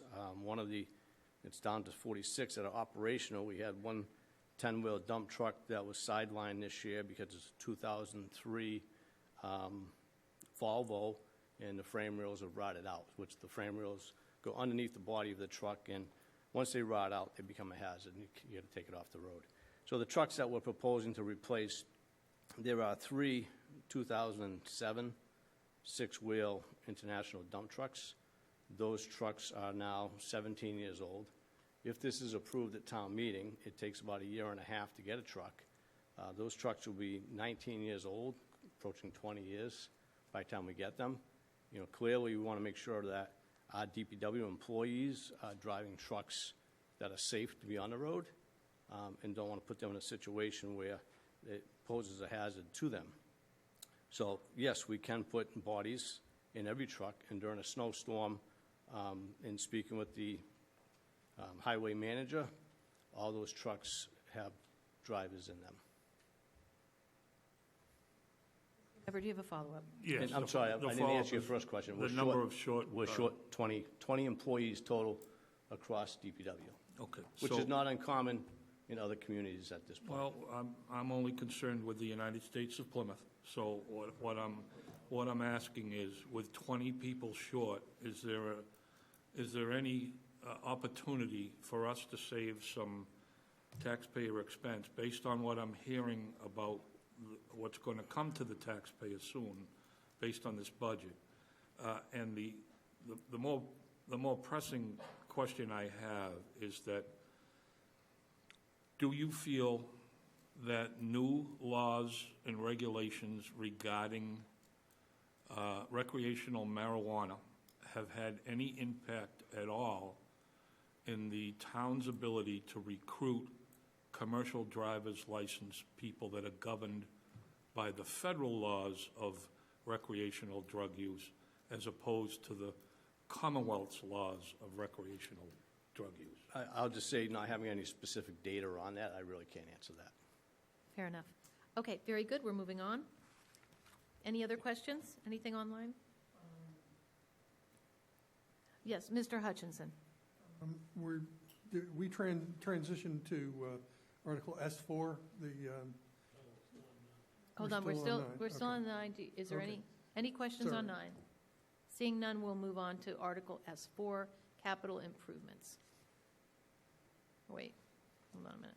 This is the special. I have such an amazing clerk now, and she uses S4. It's now moving to special. Is that what you had your question on? Well, Mr. Coyle was up, and that's why I thought you went there. So fair enough. So yes. it's S4 that you have your question. Go right ahead and ask. Okay, Mr. Coyle will come to the desk. First of all, for Mr. Coyle, thanks for your tour over the weekend. And that was for a $10 million ask, I think. And, I'm kind of fishing here, but I'm remembering when JB spoke about a potential budget for a complete renovation of the DPW facilities. He was talking about a large amount of money, $125 million. And I'm wondering if there is such a plan, and if it is, can we get access to it? And what is the $10 million ask? How does that $10 million ask fit into that larger context? Sure, thank you. And so just for clarification, so we did have an open house last Saturday, and we had one, I think, back in December as well, for 22 Mary B. Lane. And that building, I know many of you have probably attended the open house, houses that we've had. That building or that structure is located immediately adjacent to the current DPW facility.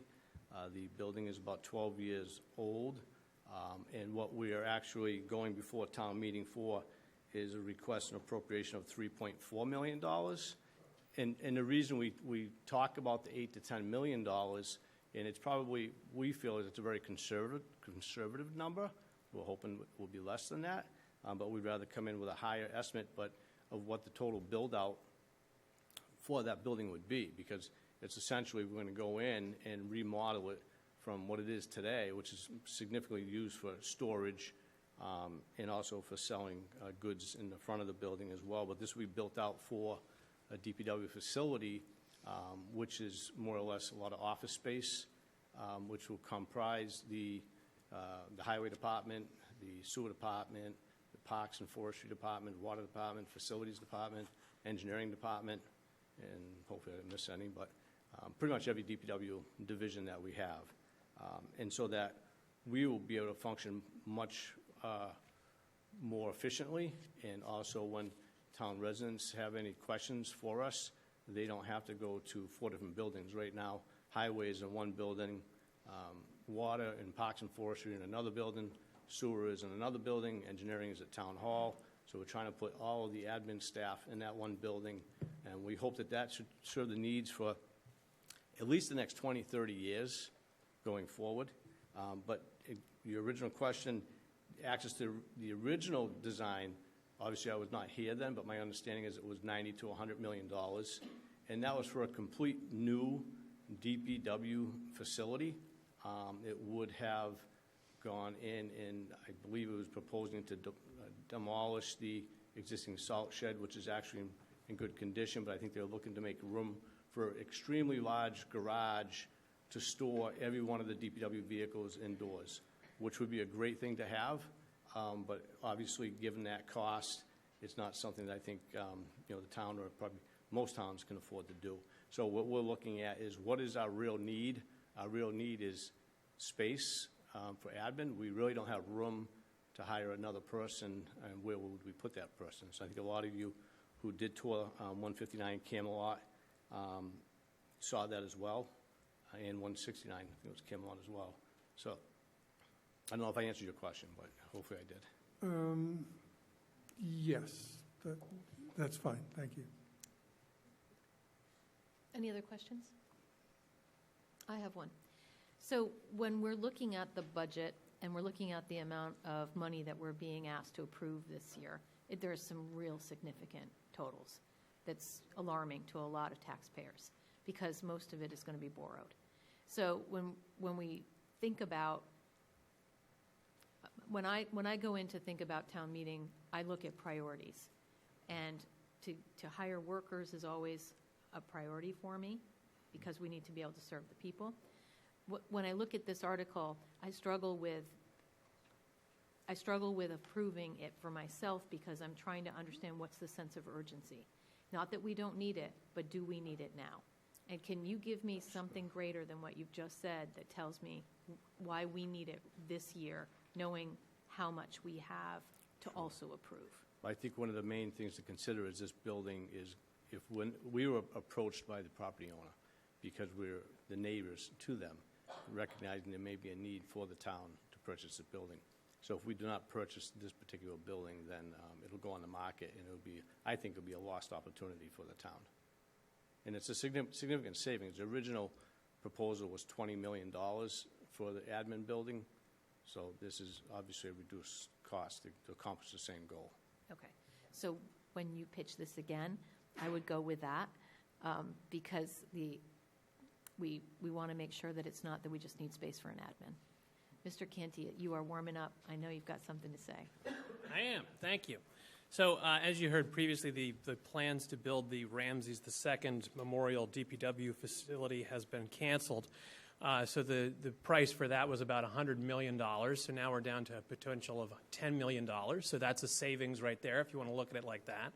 We also, as Mr. Weber will be the first one to tell you, we need more DPW employees to do the work that we currently have and the work that we're going to continue to have. And we have no place to put the people that are not going to be sitting in the new dump trucks, but are going to be sitting in offices.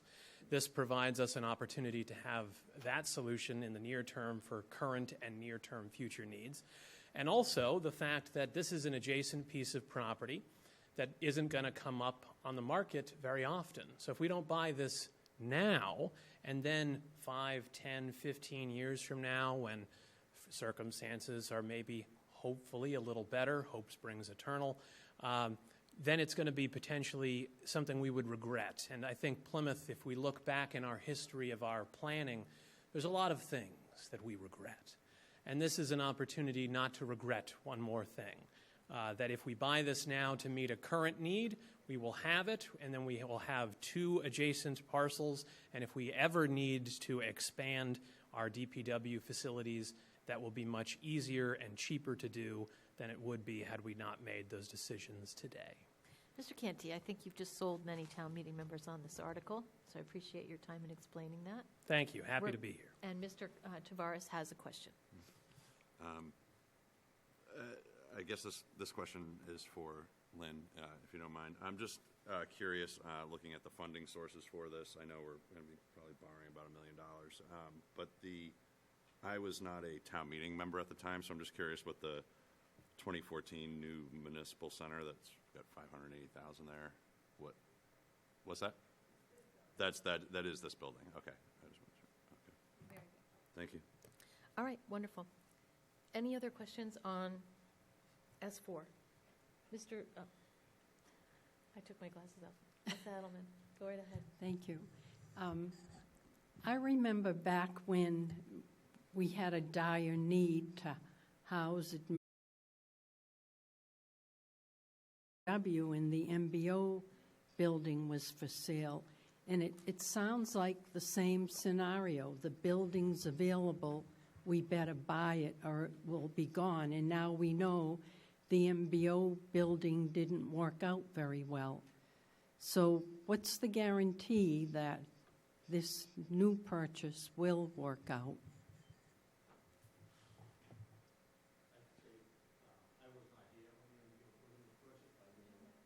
Is your mic on, sir?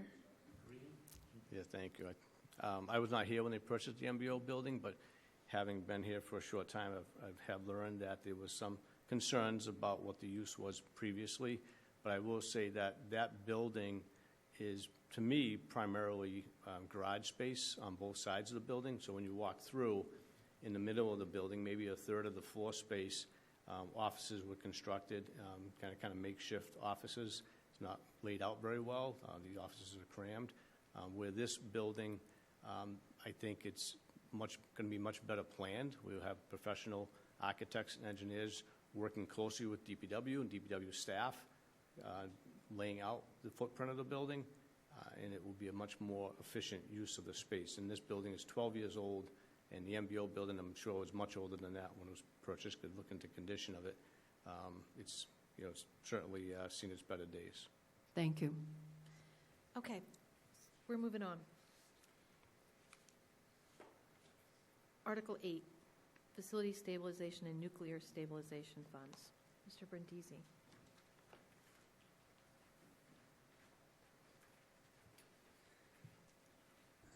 All right, good evening again. So as I previously mentioned during my budget overview, we are recommending to transfer $500,000 into the nuclear stabilization account. This money, the primary purpose, I think, at this time would be to be put towards the acquisition of part or all of the 1,500 acres. We know that this has been more of a concern in the community versus a priority, so we have heard those concerns loud and clear, so we want to continue to build out that stabilization account so that when that property does become available, we are ready. And we have also prepared, through the pilot agreement, ourselves to be in a better place when that happens. So as you know, through the pilot agreement, we negotiated, instead of a 120-day first right of refusal, which would have normally have taken place through Chapter 61, we negotiated a 270-day first right of refusal. So that'll get us through town meeting action. In addition to that, we negotiated to have an appraisal done once a year. So that'll fast track that process by anywhere from 2 to 3 months. So again, requesting to move that $500,000 into the nuclear stabilization account. And then the facility stabilization account, again, another $500,000. We, again, as it's been well recorded, whether it's in the newspapers or everything that predates myself, that we need to continue to invest in our facilities.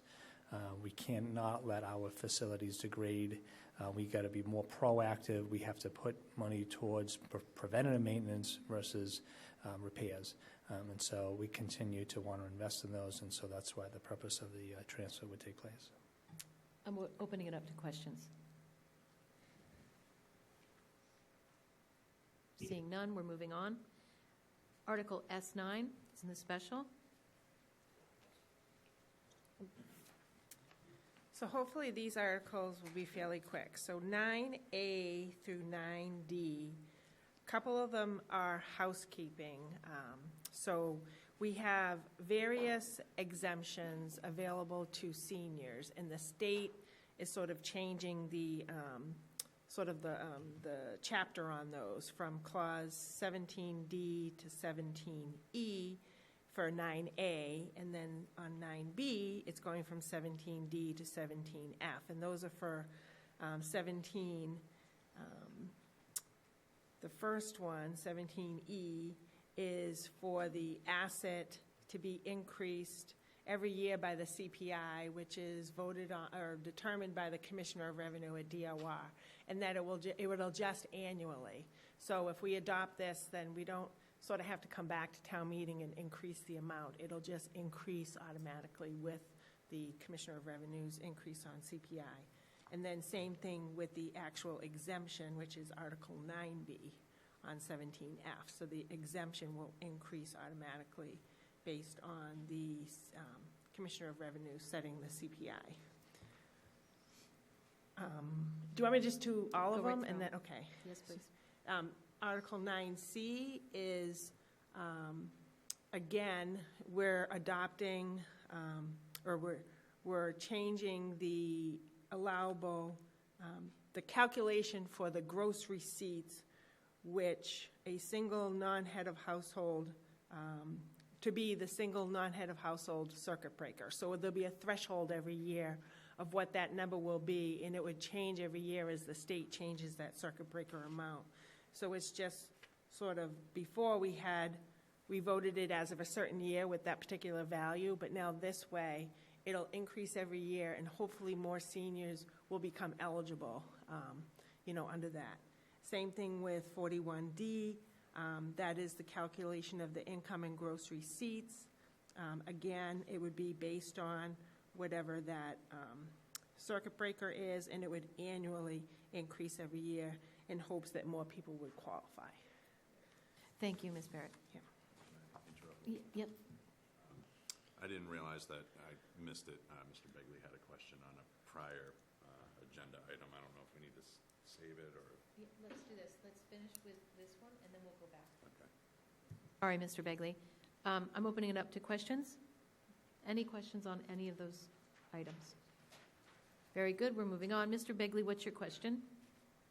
It was just regarding the Nuclear Stabilization Fund 8B. I just had noticed in the recommendation book that the Advisory and Finance Committee didn't recommend 2 to 12 on that one. So I was wondering if someone could speak just to why that recommendation didn't go through. Mr. Canty, can you help us with this? Sure. So as you're probably well aware by now, I'm no longer a member of the Advisory and Finance Committee, but my understanding is that they had some concerns about the budget as some issues have been raised earlier, and that's why they decided not to recommend that. Nevertheless, the Select Board did vote to not only include it on the warrant, but also to recommend it, so we anticipate moving that ourselves at town meeting and recommending that you do fund that. That parcel down there that we have the enhanced right of first refusal that Mr. Brindisi just went over, we have about, I think it's $8.5 million in the Nuclear Stabilization Fund right now. This would raise it to about $9 million. There's also the $3 million credit we got as part of the pilot agreement should the parcel, all or part of it, come on the market during the pendency of that and duration of that pilot agreement. The parcel, we estimate, if all of it, 1530.34 acres, if memory serves, were to go on the market at once, would cost in 2023 dollars somewhere between $35 and $50 million. It is a significant piece of property. It has the highest point in the eastern seaboard from Maine all the way down to Georgia. There's some parts of it that could be put to some economic development. There's some parts of it that should be conserved, and there can be some public commentary about which parts are which. But we can only have those types of conversations if the town has the land. One of the problems, as I alluded to earlier, that the regrets that we have historically is that other people have been making our decisions over time. And this pilot agreement was part of an opportunity for this community to make its own decisions for the largest single undeveloped piece of land. Services, if this parcel is developed for, say, residential use, will only continue to go up. You'll hear Mr. Campbell or his successor complaining about having to provide transportation and education to the people that live there. You'll hear from Chief Flynn, Chief Foley, or their successors about having to provide services there, or Mr. Coyle or his successors. So that's if somebody else develops it for us. But if we have a seat at that table with the development and the master planning process and the purchasing power of having more money set aside for that, then the community can be involved in that and control our own destiny. So this is part of that initiative, and we are not only seeking to have this $500,000 put in, but the thinking is there's been conversation through the years about what the existing money in that fund is for. And we would like to make the case that now that we have this enhanced right of first refusal, now that we do not have a nuclear power plant, now that we know that sometime in the near future this parcel is going to go on the market, that money should be used towards paying for it, either in whole or in part. And as I said, we don't know if it's all going to go on the market at once, if some of it's going to go on, some of it's not. But that master planning process through the appraisal will be able to identify what the community wants to use the land for, and we can use that in assessing purchasing decisions. For example, if we wanted to economically develop a piece of property in a certain way and a private individual were going to buy that portion of the property and develop it along those lines, then we don't need to buy that because they're going to do it for us, and we can save the money for the other parts of the parcel that we want to conserve or use for other specific uses in the future. But again, we can only do those things if we have the money to pay for it. This isn't going to wholly pay for it. It's a down payment, but it avoids us having to borrow more of it, and it's part of an overall strategy that the board and the town are very much engaged in. So we, despite not achieving support from the FinCom, do hope to receive your support. Can I have a follow-up real quick? Yep. Real quick, I appreciate that. With all due respect, you're not a member of the Advisory and Finance Committee. My question was about why the recommendation wasn't made from the Advisory and Finance Committee, not what the Select Board is recommending. So I think Mr. Zepparoli is on, or anybody from the Finance Committee who could comment on it. So let me just, before you go on, so we've had a lot of trouble getting support from Advisory and Finance to come to the COPC. Mr. Kinty has been our wonderful support person. He served on that for many years. So having also goes to many of those meetings and participates with Advisory and Finance, sometimes he is able to speak to decisions that were made because he heard them. But having Mr. Zipparoli on, that would be fine. Mr. Zipparoli, I'm putting you on the spot because you didn't know I was going to be asking this of you. Are you comfortable with answering Mr. Begley's question? I can answer Mr. Begley's question, yes. And the reason that Mr. Canty gave was the exact reason that the Advisory and Finance Committee gave for not approving this. There was a concern with the budget right now being what it is and the possibility that this fund, that this set aside could be used elsewhere. That was why the Advisory and Finance Committee decided not to support this article at this particular time. Thank you so much, Mr. Zipparelli. Thank I you. see Mr. Orienti has a question. Just one quick question. Currently, what is our current bond rating and levy that we have? How much more can we borrow? And what are we, and are we paying a good rate? So our bond rating is a AA+. I mean, this particular article, are we still talking about the Holtec, the setting aside the money? So that doesn't involve borrowing at all. It's a money that we have available that the select board is recommending to put into that fund. Okay, thank you. And if I may, Ms. Holmes, Yep, go right ahead. anytime that you would like a member of the Advisory and Finance Committee to come to this meeting, please reach out and let me know. I can make myself available. I am part of the leadership team of Advisory and Finance currently, and if I know ahead of time, I can certainly make the effort to be here, virtually or in person. We Thanks. have been getting, we were assigned to Gail, I think it was Gail Butler. She had a family commitment, so she wasn't able to attend this evening. But for the last, year, we've been relying on Mr. Canty. So thank you for that offer. That's very kind, and I will take you up on it. All right, very good. So, Madam Chair? Mr. Weber. Thank you. Could I just ask Mr. Canty to clarify a statement he made? He kind of turned his head away from the mic enough so that I didn't catch it. Could you clarify, Mr. Canty, your statement you made about this parcel offers visibility from Maine to Georgia? It's the highest, no, it doesn't, it's not that high, sadly. But it is the highest point between, I think it's Augusta, Maine, and a part in Georgia, yes. On the eastern seaboard. Within a mile of the coast. Within a mile of the coast. Got it. Thank you. Mr. Canty, your presence here as representative, even though not appointed as advisory finance, is always appreciated. Thank you. I appreciate that. We're moving on. We're now going to talk about Article S10, establishing a new revolving fund for the library. Ms. Maureen Coleman, I believe, is here to speak on that. Yes, hi. I'm she's Maureen on. Coleman, the Assistant Library Director. So the Plymouth Public Library, we're requesting the creation of a revolving fund for the payment and purchase of lost and damaged materials. The fund would be known as Library Lost Materials and would have a fiscal year expenditure cap of $15,000 per fiscal year. The fees credited to the account would be any fees the library collects for replacement costs for lost or damaged materials.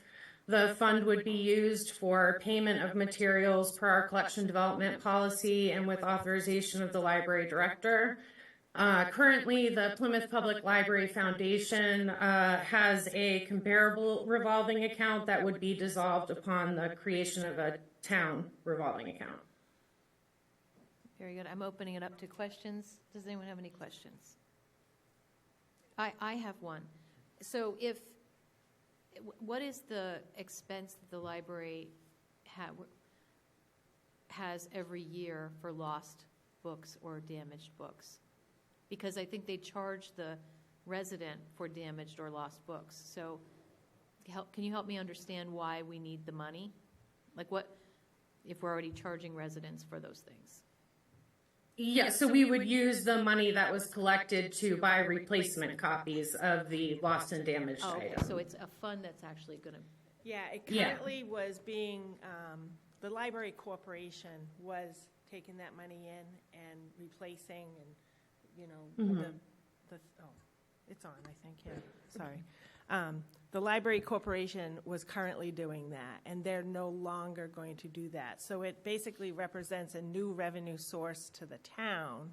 So they are authorized with a new revenue source to establish a revolving account. So that's what we recommended them to do from the finance department, was to set that up so that we could create it and we could segregate those funds that had always been used before to replace, but now the town would be replacing. Understand. Okay, very good. I didn't make heads or tails of that. Okay, very good.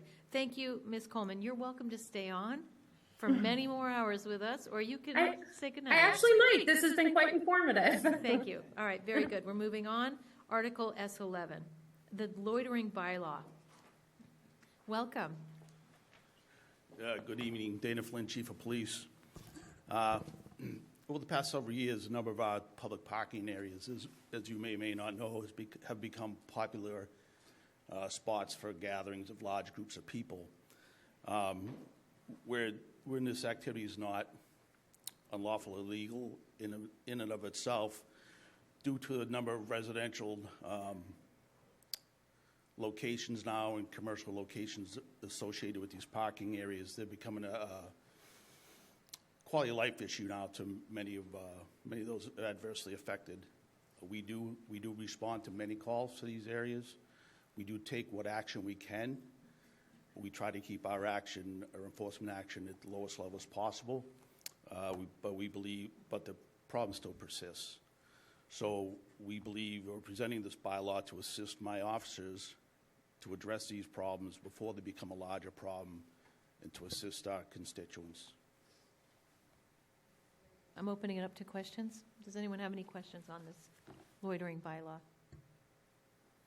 I actually got some from some of my precinct members. And one of the questions was, in these areas that you're talking about, are there designated signs for no loitering now? No. So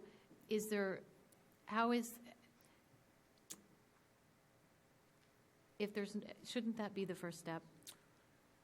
Well, there's no point in having a no loitering sign if we don't have any teeth to back it up.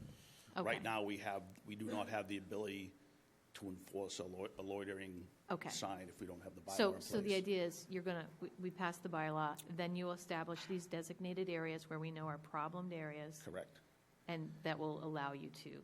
Correct. And we've already spoken with Park Plymouth, who will help us design and place the signs if this bylaw is approved. Okay. Any questions? Thank you for showing up this evening. Appreciate you. All right, very good. We're now moving on to Article S12, Special Election, the grant for the 2 new liquor licenses in Precinct 9 and Precinct 17. I've gotten a lot of calls on this, so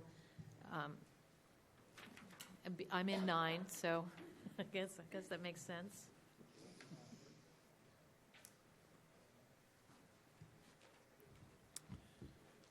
So, thank you, gentlemen. Thank you for coming tonight.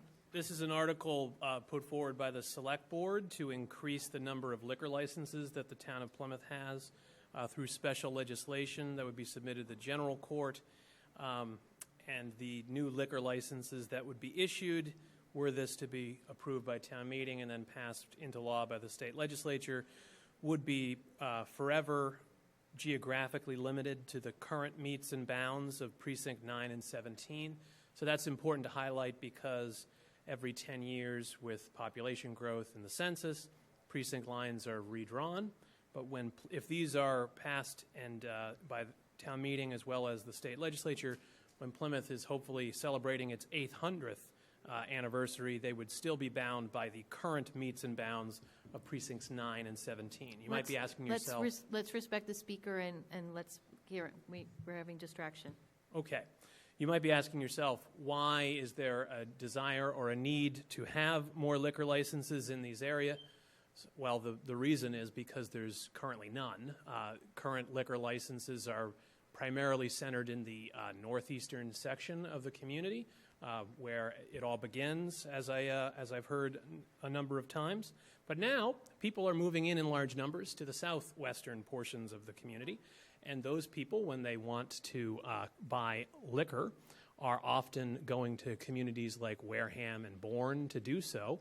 And of course, when they're doing that, they're also buying other things down there, which is bringing more business to other communities.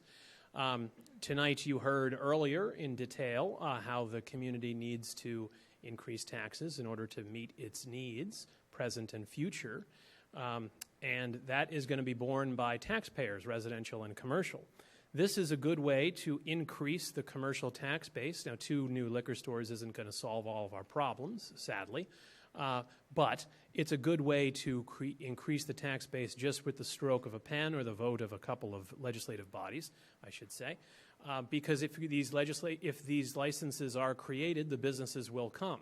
Now, the select board, myself, Mr. Bletzer, are here to talk about this tonight and answer any questions you may have, but the board generally is in favor of economic development on a broader sense, which would increase the commercial tax base and reduce the burden on residential taxpayers while also providing for good, higher-paying jobs throughout the community so that more people can live and work in the same town. So that's a goal that we all have, but some of those objectives will require more work and more time to achieve. For example, bring in middle skill jobs, bring in more white collar jobs into the community. That's going to require more work, and you will hear more about that in the future. But this is something that, if this were passed, again, these licenses would be, we anticipate, issued in relatively quick succession because there's always profitability to having liquor licenses. There is a demand here. Mr. Bletzer has a number of signatures from down, I think, in the Precinct 9 area of people that are interested in a current business that has a wine and beer license having a full liquor license because those people are tired of driving farther out of their area for that type of a service. Who is that business in Precinct 9? Little Sandy Pond? That business is currently for sale, right? The camp? No, the store is not for sale. Okay, so what we're saying is that they would like to expand their license. They would be ready to go. They already have beer and wine, and they have a good record. They have no violations. They would be only one of the locations down there. Red Brook in 17 is if somebody chose to put a liquor store in there, similar to what you have up at Pine Hills, the Long Ridge, something like that. That would be a location that would be probably be acceptable. Yeah, and you're aware that that camp store is a mile from 2 liquor stores? No, it's not. It is. Yes, it is. Well, I live literally right next to it. It's about a 10-minute to 15-minute ride to Cedarville. No. The camp is right on the other side of the pond. It's literally on the pond, and that is, my kid can ride his bike from the store right to downtown Cedarville. It is very close. I don't think it's a mile. I think it's a little bit longer than that. But I have 300 signatures. It's not. Well, so you have 350 signatures from. They're all from Precinct 9, Precinct 17, of residents down there that want to be able to buy their beer, wine, and liquor in one place. And where did you get those signatures? They were collected at the store. The liquor store? Down there, yeah. So I got one thing. I want to just finish my thought here. So did you talk to the 2 liquor stores that actually are in business down there, that this would be bringing competition to them? I don't consider it competition. I did talk to them when we were doing the NIP. I had a little experience with the NIP ban that I was against, that the residents voted for, and not that I like to confuse both, but because they're separate issues. But I had told them that I was proposing this, and I didn't get any negative feedback.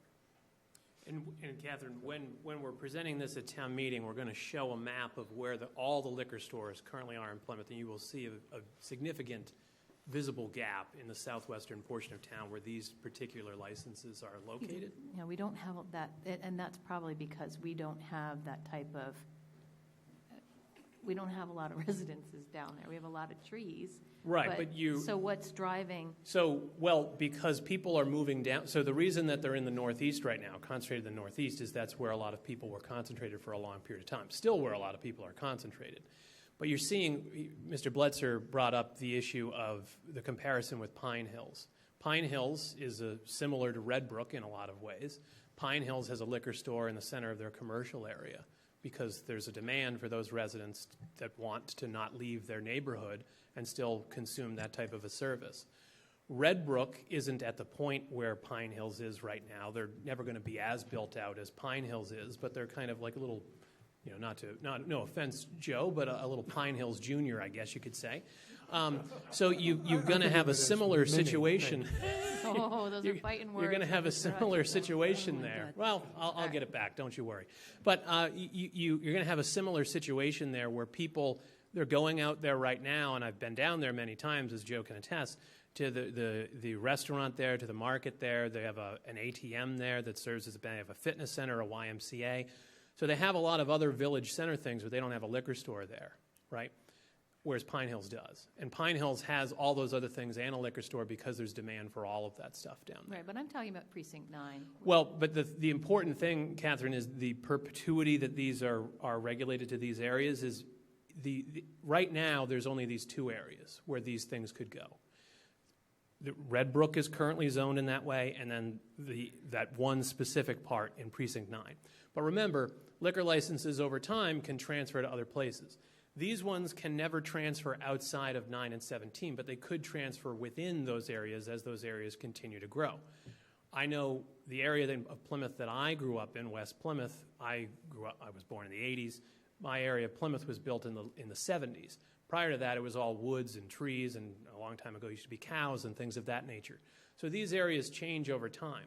These are going to be down there as people continue to move down there over time. And if these current places where they could go, number one, they'd have to apply. They'd have to be vetted. They'd have to go through the whole process. People would have an opportunity at the hearing where the licenses are issued to speak in favor of their issuance and to speak against their issuance as they see fit. So they're not going to just be handed out to people willy-nilly just because they have a pulse and they have a properly zoned parcel. But the fact that they're geographically bound in perpetuity means they're going to stay down in this area to serve those residents as these areas continue to develop. So it's thinking about Plymouth's current needs down in that area, which again, we will demonstrate with that map when we have it, and its future needs so that there's always this type of service down there, always that commercial base that is helping to reduce the burden on residential taxpayers. So that's the thinking with this article, is that it's just providing a service now, providing some commercial tax base and residential tax relief, and over time will continue to be a value to that area of the community as it continues to grow and develop. I know Pat has a question, but can I just add one thing? That there's a process. There'll be a public hearing for anybody that applies. And if the people are against this, if they'll be able to be heard before the board. But I can tell you, I'm a pro-business select board member, and I don't want to do anything to hurt competition. As you know, down there in Cedarville, you got a store, and then you got within 200 yards, I think, 300 yards, there's another liquor store, and they're both doing fine. So well, there's no question that there's an alcoholism problem in Plymouth. And there's a lot of people that are drinking and driving, and we have that problem down in that area. So when we talk about services that people need, my concern is whether we need another liquor store or whether we need other things. But I think my question was leading up to, what does this do if we pass these licenses? Does that now open our area up to marijuana? No. Is there any? No. So your marijuana licenses are based on 20% of your current liquor licenses, and this wouldn't increase the liquor licenses to the point where there would be another increase to the marijuana, because it's still, the 20% would still be within the current restrictions. Okay. So over time, as your population grows, you're going to get more liquor licenses, but this will put us over. So it's going to be a while before, unless some statutory scheme changes related to the marijuana licenses being tied into that, you're not going to be looking at an increase to marijuana licenses anytime soon, even if this passes. Okay, fair enough. So we've got some questions. Mr. McKay, and then Ms. Adelman, and then Mr. Delafield. Oh, and I didn't see you, Mr. Costello. Mr. McKay, go right ahead. No, I defer to Mr. Adelman. Oh, okay. My understanding is that we're already 2 liquor stores over what normally is allowed, and I thought if you wanted a liquor license, you had to wait until one was available. I didn't know that you couldn't. I mean, the Sandy Pond campground, they always had the availability to wait their turn for a liquor license, correct? And my other question is, when Pine Hills came, did they have a selectman file an article to increase the number of liquor stores? Thank you. So I'll field those. So no, Pine Hills didn't. The currently, yes, anybody that wants a liquor license under the current scheme could wait their turn if they chose to do so. You can always do that. People will still be able to do that. We do currently have more licenses than population would permit due to a mistake that the ABCC made a number of years ago where some licenses were denied. The ABCC heard an appeal, granted those licenses later, and now we have more. The important thing with that is there's still significant demand for that particular service throughout the community because all the liquor stores, including the ones that have the bonus licenses, as you might call them, are doing very well, which is good for them. It's also good for our commercial tax base. So under current schemes in terms of the state statute that regulates what communities have for liquor licenses, it only naturally increases by your population. As your population grows, so does your number of liquor licenses grow. But this is petitioning the general court for special legislation. If it were to pass, we would be given the extra licenses. So that's why we are passing it, because otherwise we can't do this until we wait for the population to grow. And those liquor licenses, the other thing to consider, if we waited until our population were to increase so that liquor licenses would increase purely based on population, they would not be geographically restricted in any way. And the important thing with that is that some place like a Walmart or a Market Basket could buy those liquor licenses because they're very valuable to stores like that. And they can price places like Plymouth Liquors over in West Plymouth or Pioppi's out of business because they can afford to sell that stuff at almost a loss for a number of years to push out local businesses, mom and pop businesses, in a way that places like Walmart are known for doing all across the country. So that's an important factor with this geographic restriction as well, as we didn't want to be creating new licenses just to hand them to a big box store.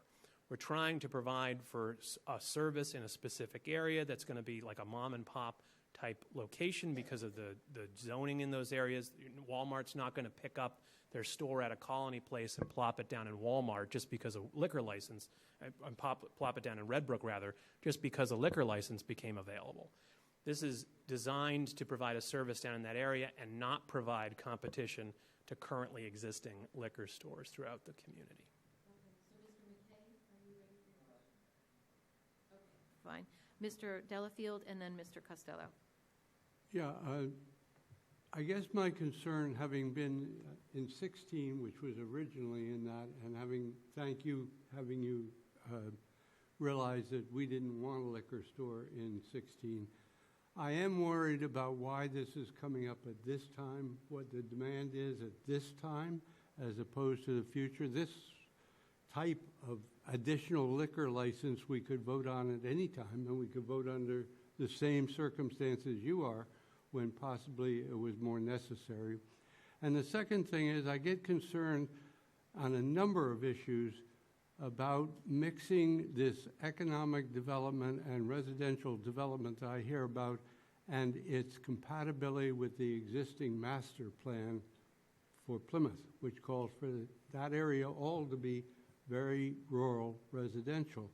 And I would like to know how this is compatible until we change our master plan with the whole idea of the development down there as an economic center.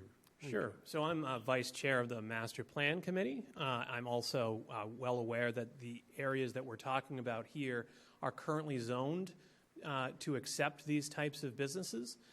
So they're already factored into the current plan, and certainly that will be factored into the upcoming plan that we are in the process of starting.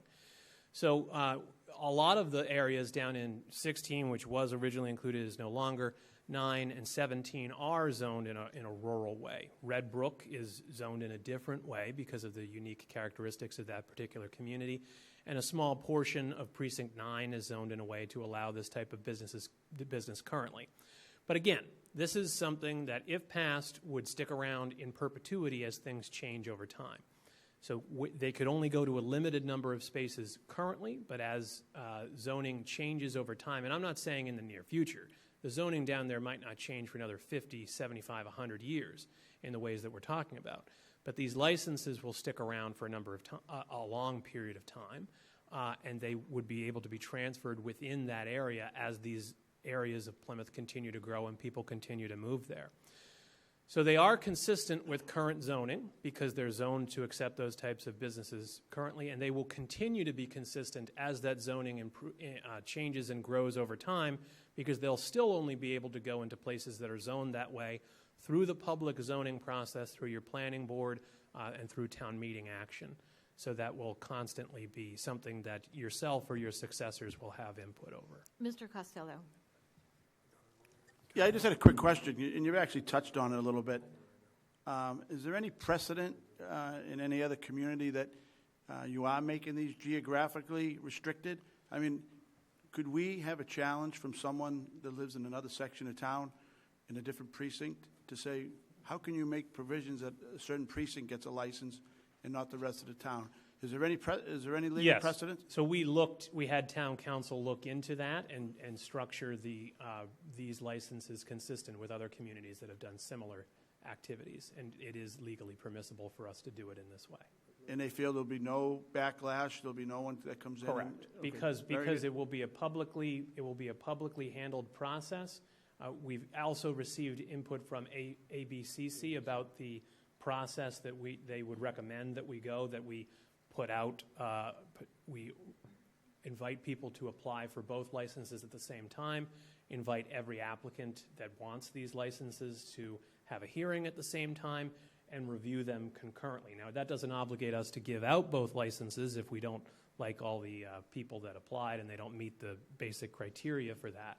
But we have talked to ABCC, to town council, and reviewed other communities' practices, and this is all above board. All right, very good, thank you. So, Mr. Just to Hutchinson? add to that, Alan, we talked to the ABC, Lisa Johnson licensing, and we had to show a need for the service in that area of town. We're a unique town, 106 square miles, so we had to show that, so we had to show the map, and that's what we had to do it, so there was a need in that area. There's no. I fully understand there's a need, and I really have no problem with it. Yeah. I just want to make sure that someone that always wanted to have a package store in West Plymouth doesn't have a legal standing that you can't restrict geographically one precinct in a whole town. Yes, but if you've checked it out, we've checked it out. Right. Another town, we use another town's. All right, very good. Mr. Hutchinson, please go ahead. Thank you. So residents in Red Brook have made comments like it's the wrong place to put a liquor store next to the playground, which is the obvious place where it would go behind in the unplanned building behind the meeting house. 2 liquor stores are within 6 miles of Red Brook already, and a relatively easy drive. We would like to avoid nips.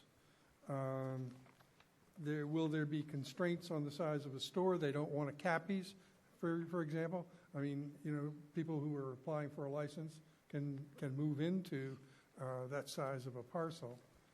And for my own, so those were comments from a poll that Lori Downs published on our local residents page. And there were I guess maybe 30, 35 comments, and most of them were leaning in that tone. There were some positive responses, but always warning that they would want a store that looked like the one in Pine Hills and not a Cappies. So the fact is that if you can get a Cappies, we'd rather not have the liquor license. Okay, Mr. Bledsoe, please respond. I'll respond to that. That's a good question. These licenses have nothing to do with Red Brook. It's in that precinct. But right now, there's no store. Where else are you going to put it? But Mr. Hutchinson, there's no store slated in Red Brook right now. Right, but what he's saying, though, Mr. Bledsoe, is that it's so remote out there that there's no real development. So if the that's only where, place that okay, could so be. if that where it goes, that will be up to the landlords, the Red Brook Makepeace, who was ever in charge of the village. They're the ones that would tell them how big a store they can have. They'd just be applying for an off-premise liquor license. That would have nothing to do with this license. Okay, Mr. Tavares has a comment.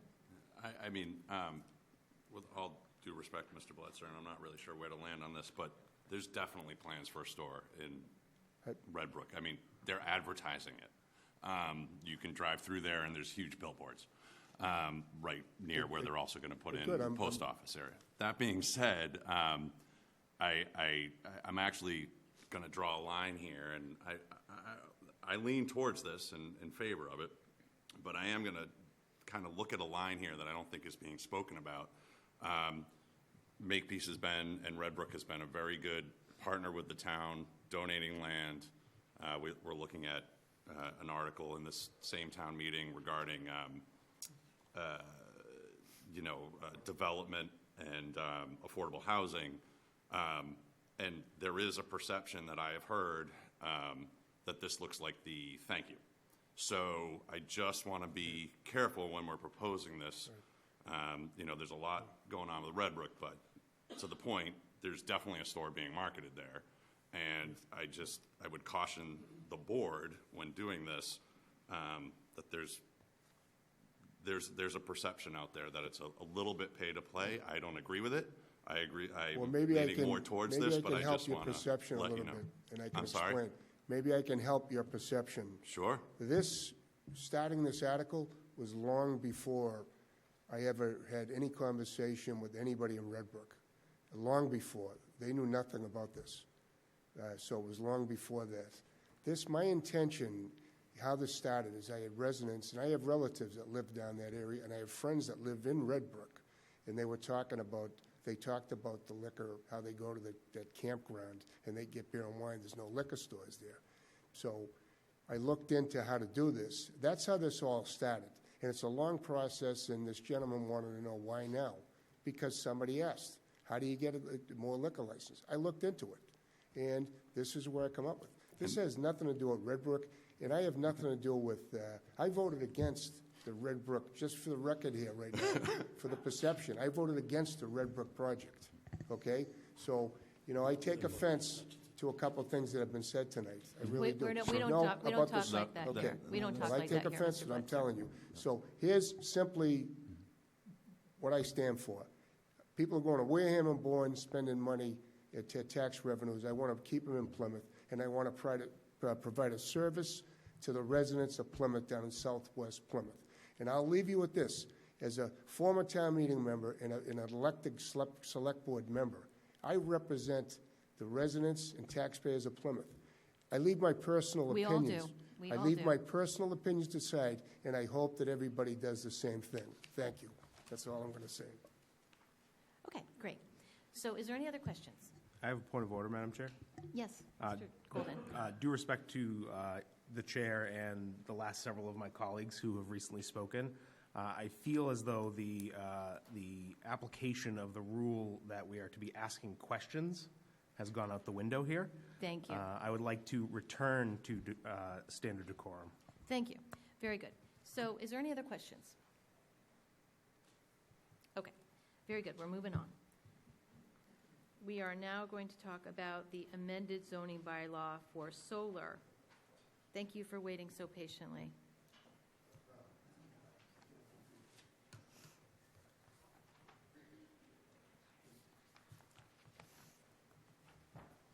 Good evening. My name is Mark Pacheco.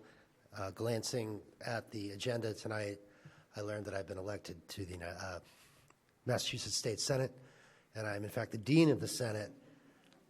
Thank you. Very excited. It's an honest mistake. I was just in Taunton tonight, actually. I was here about a month and a half ago on this issue, kind of laid it out for you. Nothing has changed. So I'm just going to go quickly through this. Again, this is basically an attempt to ensure that proper screening is done protecting residences when solar fields are put up, ground-mounted solar. It does basically three main things. The first is it changes the financial surety section. Currently, the bond is based on megawatts. megawatts is based on science. That can change. So we decided that it would be best to change that to a size designation, so it's 4 acres. Again, we didn't want to put too much of a burden on a solar developer, but we also don't want to be, stuck holding the bag if we have somebody skips town. So that's the first thing. The second thing is we changed the notice requirements. We simply added a section, I'll read it to you, that in order to minimize impacts, as is in part the intent of this bylaw, the town encourages the notifications by the GMSPS, that's ground-mounted solar, let's just say ground-mounted solar going forward, operated to any residential neighborhood for whom a proposed installation creates an undue impact upon the character of the neighborhood, on property values, or on scenic, historic, and environmental resources. It's a suggestion to developers coming in, if it's beyond the 300 feet, go the extra mile, send a few other notifications. Planning department feels like this actually will, that developers will do this. That's really, by the way, the key to the changes we've made. That last section I read, undue impact upon the character of the neighborhood, on property values, or on the scenic, historic, and environmental resources. That language is already in the bylaw. It's at the very beginning of the bylaw. It is the intent of the bylaw, and so we are simply using it to marry a section on screening to the rest of the bylaw. So the last section is standards and conditions. When site plan review is required, exempting the municipality or a proposal designed to cover a parking lot, the following shall apply.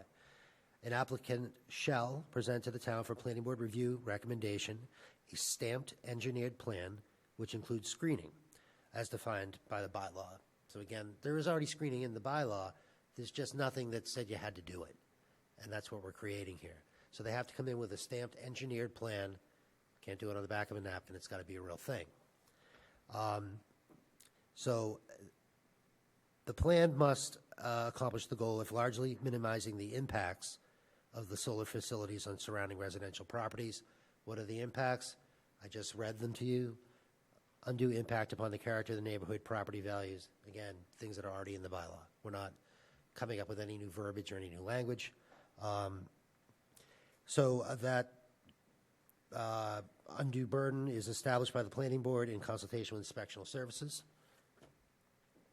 Planning board may waive this provision if it's one house and that house does not care. They come in with a letter that's stamped and attorney and the whole 9 yards. They can just waive it.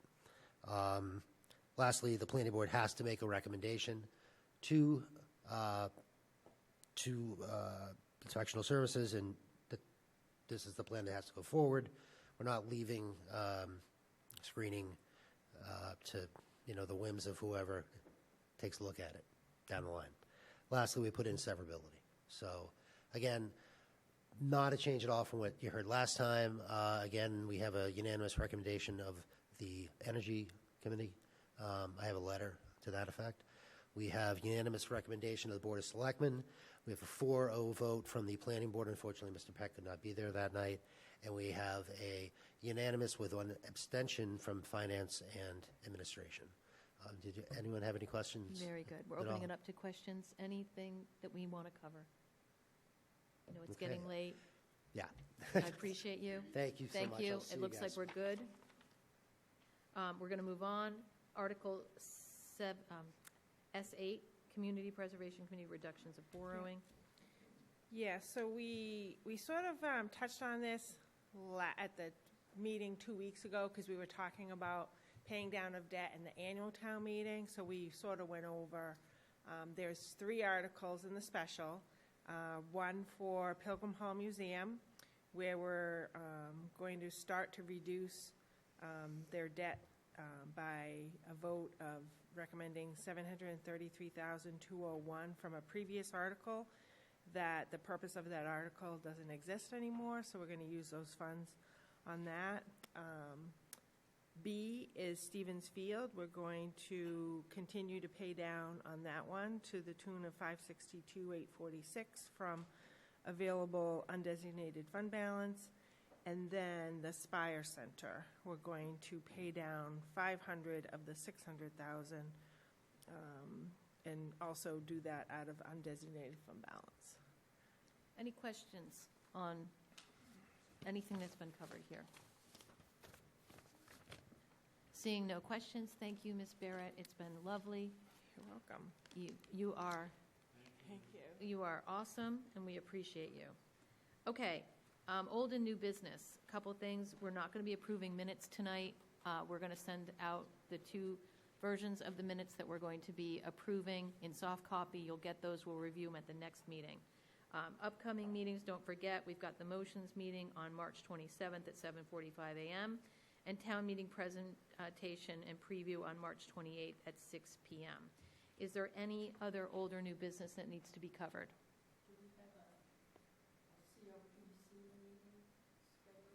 It would be, it's going to be in April.